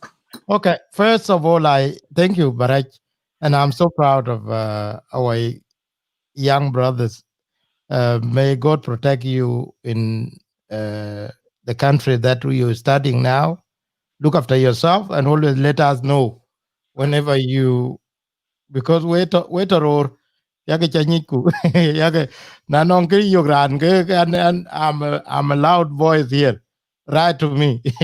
so kowe dai ke ger kulo nang achung kor ba kaiten. So I kan me bukui ba chali kulo anu bukui kulo kanang ka anang midwar cha ke lata midwar chila na chem. I want to give you advice, dear. I just want to thank you all. I think I'm older than all of you. And I've lived in the liberated areas. And what Barech was saying, when it comes to the unity of South Sudanese people, the unique people in Africa that I've lived with are the South Sudanese. I just want you guys to hear this. Most of the people that I've lived that I can say are very unique and very good people are the South Sudanese people, regardless of their tribes. This is the only country whereby I will tell you a story. I left a place called Mangalaturi and I was going to Moya to see my sister. I decided a very stupid move to travel by myself. And then when I arrived to a place called Gilomo 4 hours later, I was very hungry. I have no food to eat. The stranger who happened to be a Bari speaker came to my aid, and that person helped us. When we were crossing River Nile in 1992 to Western Equatoria, had it not been because of the Bari speaking community along the River Nile, we would have not crossed. Does that not show that South Sudanese are very unique and loving people? The same thing with if I were to go to Nuerland today, as a person without any political opinion or anything, I will be welcome and I will be given food and I will be able to live and even marry there and stay. If I want to become one of them, it is my choice. The only problem in South Sudan is when, and Dr. John Garang clearly said this when he was talking in Mundri in 1991. You cannot go as Ding, your name is Ding, and you go and sit with Moro and think that Moro will be called Ding. You are making a very big mistake. You are making a very big mistake.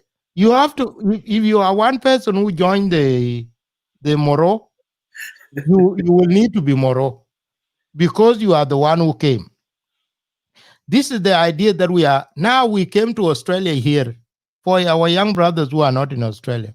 We have not turned Australia into a Sudanese. We don't call Australia Sudanese Australia. We don't call Australia Sudan. We came and add something. We call ourselves Sudanese Australians. That means we are accepting the fact that we have come to be part of this great society. Why am I saying that? We have to learn to tolerate each other. We have to learn. We have to learn to tolerate each other. This mentality that my tribe is superior than the other tribe, is not helping anybody. Now you look at the South Sudanese young people. In the Western world, they are calling for diversity. But you are familiar with this. In Australia, you will see South Sudanese. We want to be part of the diverse Australia. We need to be considered as part of this diverse society. We are being excluded. Now, why don't you take the same concept and take it to South Sudan? There are over 60 something tribes in South Sudan, not only 64. There are more than that. Now, if you come to a big tribe like Dinka, there is nothing common about Dinka. There are 35 sections, different sections within Dinka, and they speak different accents. They even need a translator. Sometimes they need an interpreter to tell, like Buin put it before. If I go with this accent to Malual Gernyang or to Malual to Awil, They will need somebody to help them. They will need somebody to explain that. If a Padang come to Bor and start saying things in his dialect, he will need my father or whoever or my mom will need an interpreter. That is called diversity. That means Dinka by itself is diverse. In Nuer land, if you are from Maiut and you go to Bulnuer in the west, there are cultural differences. These are Nuer speaking people, but they are different. That means Dinka are different people. There is nothing common. There is nothing that will ever be common between the Dinka that is not common about South Sudan. So you need to treat the same thing. If you come to our clan here, let's come to Jonglei State where we are with you. We come and say that my section is better than the other. The other section is better than the other. That is diversity. What we are trying to say is here, for you to build an inclusive nation, you have to recognize your differences and then take advantage of the good one and bring them in. Use that as a way of uniting with that's why we are in Australia. There are over 200 languages, over 200 languages being spoken. Australia is one of the countries now with multi-religions. And who cares? Even who cares here? You go to your own Sunday, you go to your own 7 day, you go to your Sabbath as a Jew. If you are a Catholic, some even don't even know their Christianity. Anglican and Catholics are one. They believe in Jesus. One will say, "I'm Catholic. I'm not Anglican," but you still religious. You still embrace that this is my religion, but that does not make me different from the other Australians.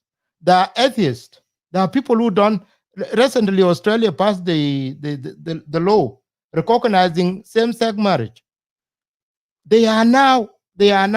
This has become now inclusive society, and Australia is changing every now and then. If you are in Australia and United States, why don't you recognize this? Take the same concept and apply it in South Sudan. Another tribe person who speaks another language is not your enemy. You can have political differences, but he's not your enemy. Calling everybody rebel, which I have been called many times. Why? Why would you call me that way?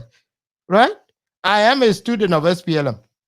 I grew up where the SPLM was preaching. So I was listening very well to the SPLM leaders and the SPLA leaders. If you come and tell me now, okay, what we told you 20 years ago was a lie, then I will ask you another question. Correct yourself. What was the better one? If somebody is coming to tell me now, and this is where my problem comes in, I'm trying to hold these leaders accountable to what they used to say. But somebody will be saying you are lying. Then I said, okay, come with the right one. What is the right one? Or the opposite of what you said many years back. Were we marginalized? Yes. Were we colonized? Yes. Were we prosecuted for wrong reason? Yes. Were we arrested without being taken to courts? Yes. There was no food? Yes. Our resources were taken to the north? Yes. Our land was being grabbed? Yes. Hey, now, are these things happening now? No. Then why are people complaining? So, I know we are going to move them a bit by bit. So, but thank you so much. I hope we have not, this was not a criticism of particular individuals. We are not criticizing the government. We are not criticizing, but we are trying to explain to young people the vision of SPLM, where it eroded. And happy today. Today is always going to be celebrated. All of us are going to be celebrating this day. It's a very important day because we have lost many. And the only day we will be able to remember those people is today. So we pay tribute to all our martyrs. We pay tribute to our veterans who are now suffering. And I don't want to go without mentioning one thing that Bunya has talked about before. You know, majority of the people who are suffering now are themselves the liberators. Even if you find your dad is a director in the government, how much is the director getting now? They are getting about $10. They are getting about $10 or $20. That's what the director is getting now, $20 a month. Who fought to be paid like that? Huh? who fought to be paid like that, $20 a month? So they themselves now, but you know the pride of the Nilotic people. You know you know what is with the Nilotic people. You know something is going wrong, but you don't want to say it. You don't want to say it. If you say it, you will be taken as a wicked person. But at night you will go and say,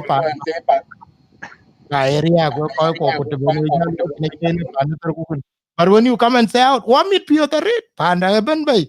Kupanda ben chen ben bay. Yeah, that is double standard. Yeah.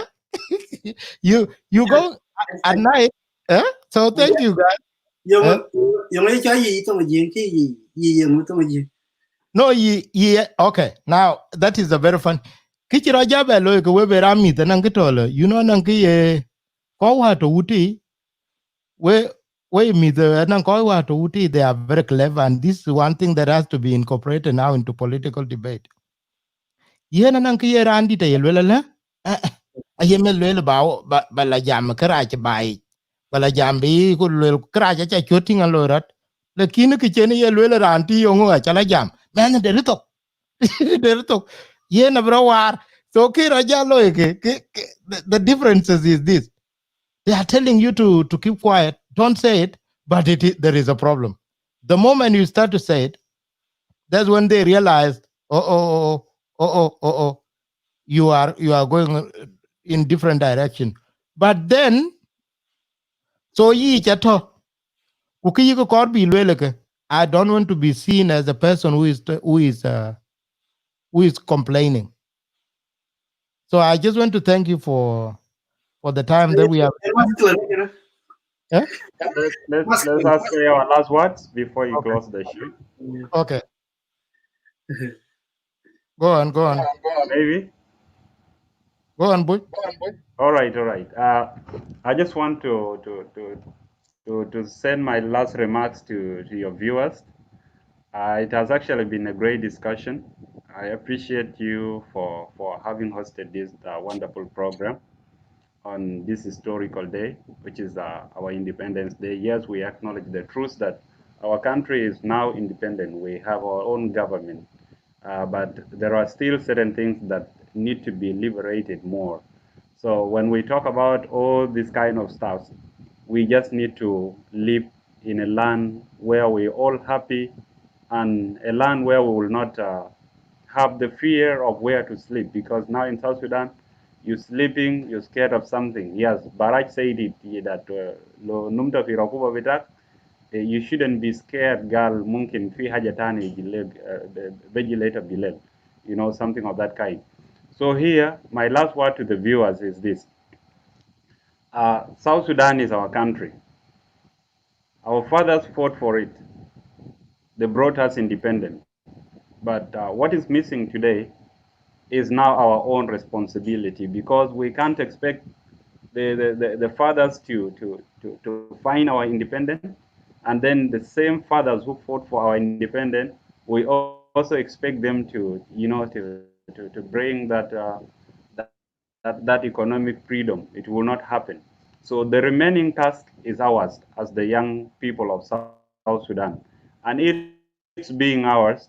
It requires us to grow up in unity. We need to grow up with the passion of seeing another South Sudanese and being proud of that particular South Sudanese, regardless of where the person comes from. So a lot have been said here, but this one remaining task belongs to all of us. If your father is still living today, you should appreciate God that he still lives, but make sure that your children do not again see the kind of life you're living today with your dad, because it is meaningless. Your father spent his youth, his entire youth, in the bush. When he came back home, like after the independence, he came back home. He wanted to stay with you. Right now, you're all, you're all being handicapped by something called poverty, together including that particular dad who fought for you. So the remaining tasks belong to we, the young people. And we just need to unite. We don't need to see people, this guy comes from the other tribe, this guy is a supporter of so and so. Those ones who are supporting others, they need to be educated that you need to support somebody who's doing good to the 12 million population of South Sudan, not a person who is doing good to the 10 people, the 10 members of your particular family.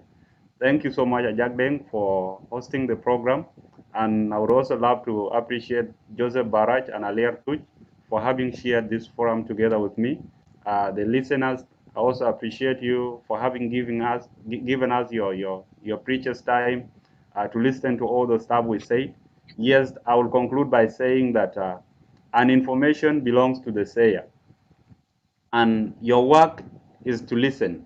And after listening, it is you to filter. You filter and take what is good and leave what is bad. So out of all that we've spoken, anything that's not okay with you, you can leave it for the video. And anything that's okay, you can take it for yourself. Thank you. Thank you. Thank you. You said it all, brother. Thank you. You said it all, brother. Thank you. It looks like we're dragging Ajak. I think Ajak, you just want to cut down the show. But no, I'm just drop the water here, so I'm cleaning the thing. Keep on talking. Listening. I'm listening. I finished. I just came back when because I don't want to mute. Don't want to go out of this. Go on. That's fine. Thank you, brother. Like what I said before, it's really nice sometimes to share a platform with different minds, with different ideas. What we've been talking about, I know a lot of people, so many people will take it in a different way. Everyone has their own understanding. But at the end of the day, we're looking just only for one common ground where we can come together. I do believe it doesn't matter how do you fight, the way you fight your own way to become a person, that's exactly the way you want to fight to see South Sudan is a future. I know that, our people here in diaspora or somewhere else, I think we caught up in a lot of things. I think sometimes if we have time to talk about it, we've been caught up in a lot of things, Yeah. Most of us are living here physically, like mentally,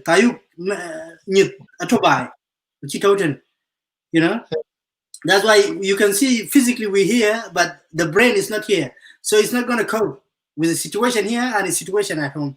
It's so tough. Plus, these are the generation who caught up between modernization or civilization and traditions value. It's so tough. Even sometimes if you want to talk about something involve women, without even just relax and see what is wrong. It's really a long way, and I think this is how people start. Communication is the most important thing. Like you guys now say your opinions, say what is happening, regardless of distraction or regardless they telling you are in opposition or you something else. It's not about that today. It's all about that today. Today, if there's anything in my eye, you tell me, look, there's something in your eye, you have to take it out. It's a good thing. And I think we need to keep this spirit as a people of South Sudan. Most of the platform, most of the time, we can go and back a lot and talk about even our own interests or in a political level. We all come from different places as a South Sudanese, and we all see South Sudan problem in all different angles and in all different levels. So it's really a pleasure to be here today, and thank you, Ajak, for giving us this opportunity. And I hope I learn from those young gentlemen, and I hope people who are your audience, I hope they learn from your audience. And then I still say happy Independence Day to every individual in South Sudan, regardless of what is going on right now. Even I myself is speaking to you now. The situation in my home state, it reached the peak of the worst ever been before. But I still say happy Independent Day because we got independent from Arabs.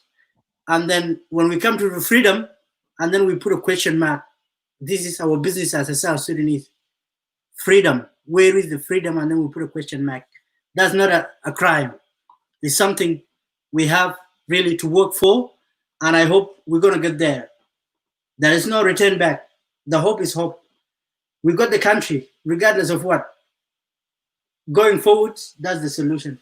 Thank you, Ajak, and I hope we're going to fight and we're going to prioritize our value and how we want to live and have a shared future as the people of South Sudan.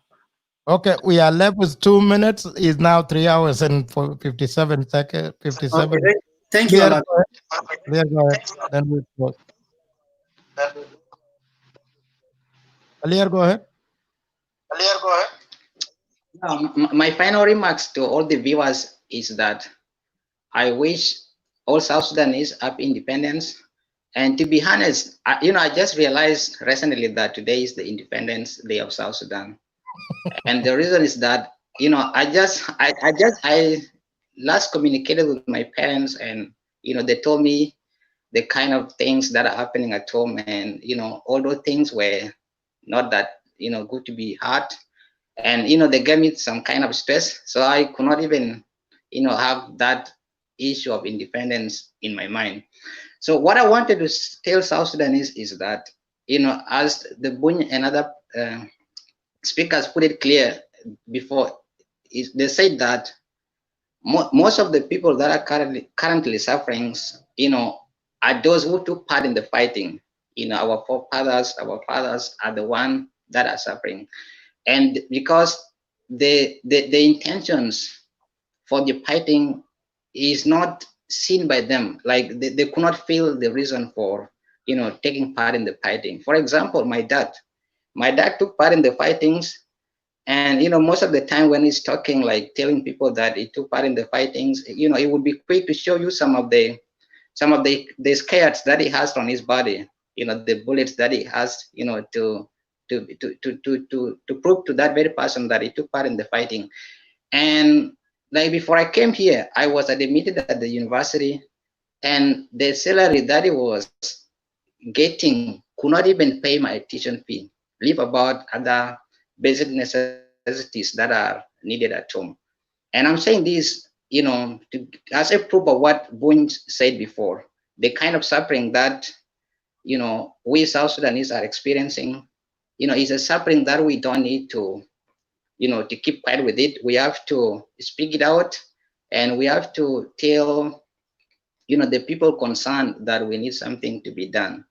Regardless of all those things that are suffering, that are happening rather in South Sudan, I'm not a pessimist, I'm an optimist. I believe that one day South Sudan would realize its potential, and we would get, leaders that would be able to, to put to take South Sudanese forwards, and would be able to enjoy like other citizens in other countries who are having, a good kind of leadership. And yeah, that's my belief. I believe so. So all we just need to do is that we need to do our part. We need to, stop talking about tribalism. We also need to eradicate what Ajak, told us before. This issue of, of exalting our, particular tribe to be or clan to be better than other clans. This is, a serious problem in South Sudan, especially. I would say that most of the people that that I've had most of the time talking about, saying that their tribes or they are the, better people in South Sudan. These are people from our side. So we have to, be honest, and this is the right time for us to, to put that ideology of inclusivity. We need to have the faith that all South Sudanese are equal. We are the same, and we don't need to regard other people to be inferior while regarding ourselves, superior. And by doing so, we would see South Sudan, going forward like other countries. So this is what I can, say. Okay, thank you. Then let's now So let's now play the Let's Celebrate song and then we can go. So thank you so much. I just want to appreciate everyone. Let me play the song, then uh we end the show like that and then continue. Let's see.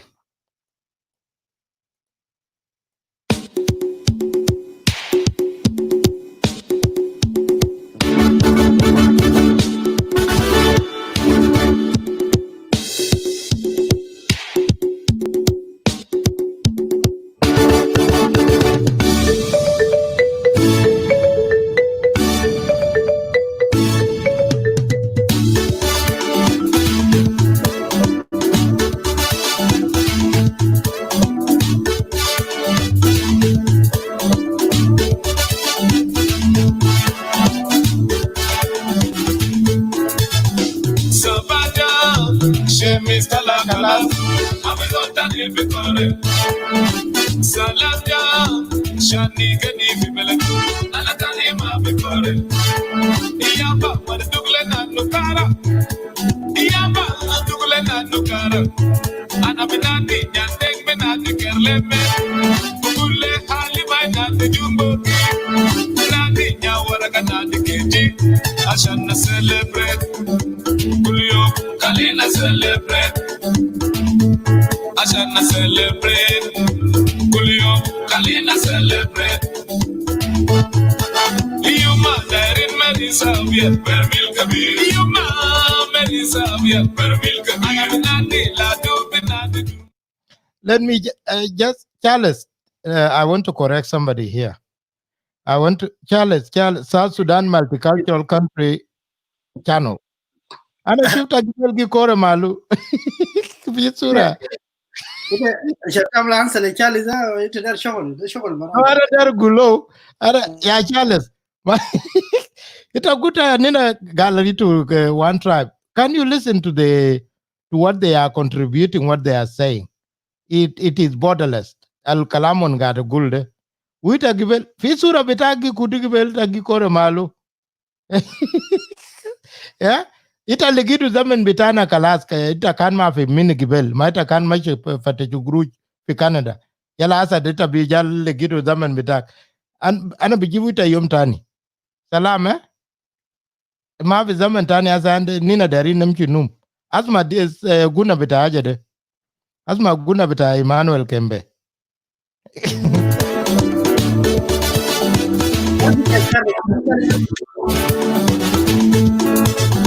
Sabaya, she Mr. Lakala, I'm a lot of difficult. Salaka, Yable Farabical, Alatani Mabikore, Nayarkuka, Kalita Kumpumino, Yashaba, Kalita Kunja, Yaude Hati Ajibunaleko, I mean Yaude Uri Ajibunaleko, Namsuko, Matala Bobe, Namsuko, Kawi Matala Bobe, I shall not celebrate, Julio, Kalina celebrate. Ashana celebrate, Julio, Kalina celebrate.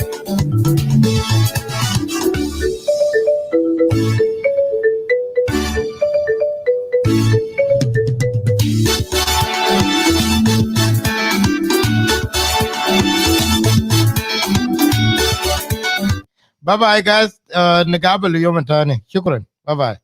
Thank you. Bye bye. Kick off. Okay. Thank you. Bye bye. Thank you so much for your contribution. Guys, to those who have not participated, the show was open to everybody. And the link was there. So you have to make sure that Madingola. Oh, that's a very good accusation there. Madingo, scroll up and check. This show here can take 10 people. And the link is up there. I don't need to call anybody. The link is there always. I've put the link, I've shared the link. If you have not clicked, that's not my problem. Right? It's not my problem. If you have not clicked that, don't ask me. Right? Bye-bye. I'm done. Ana mashi num.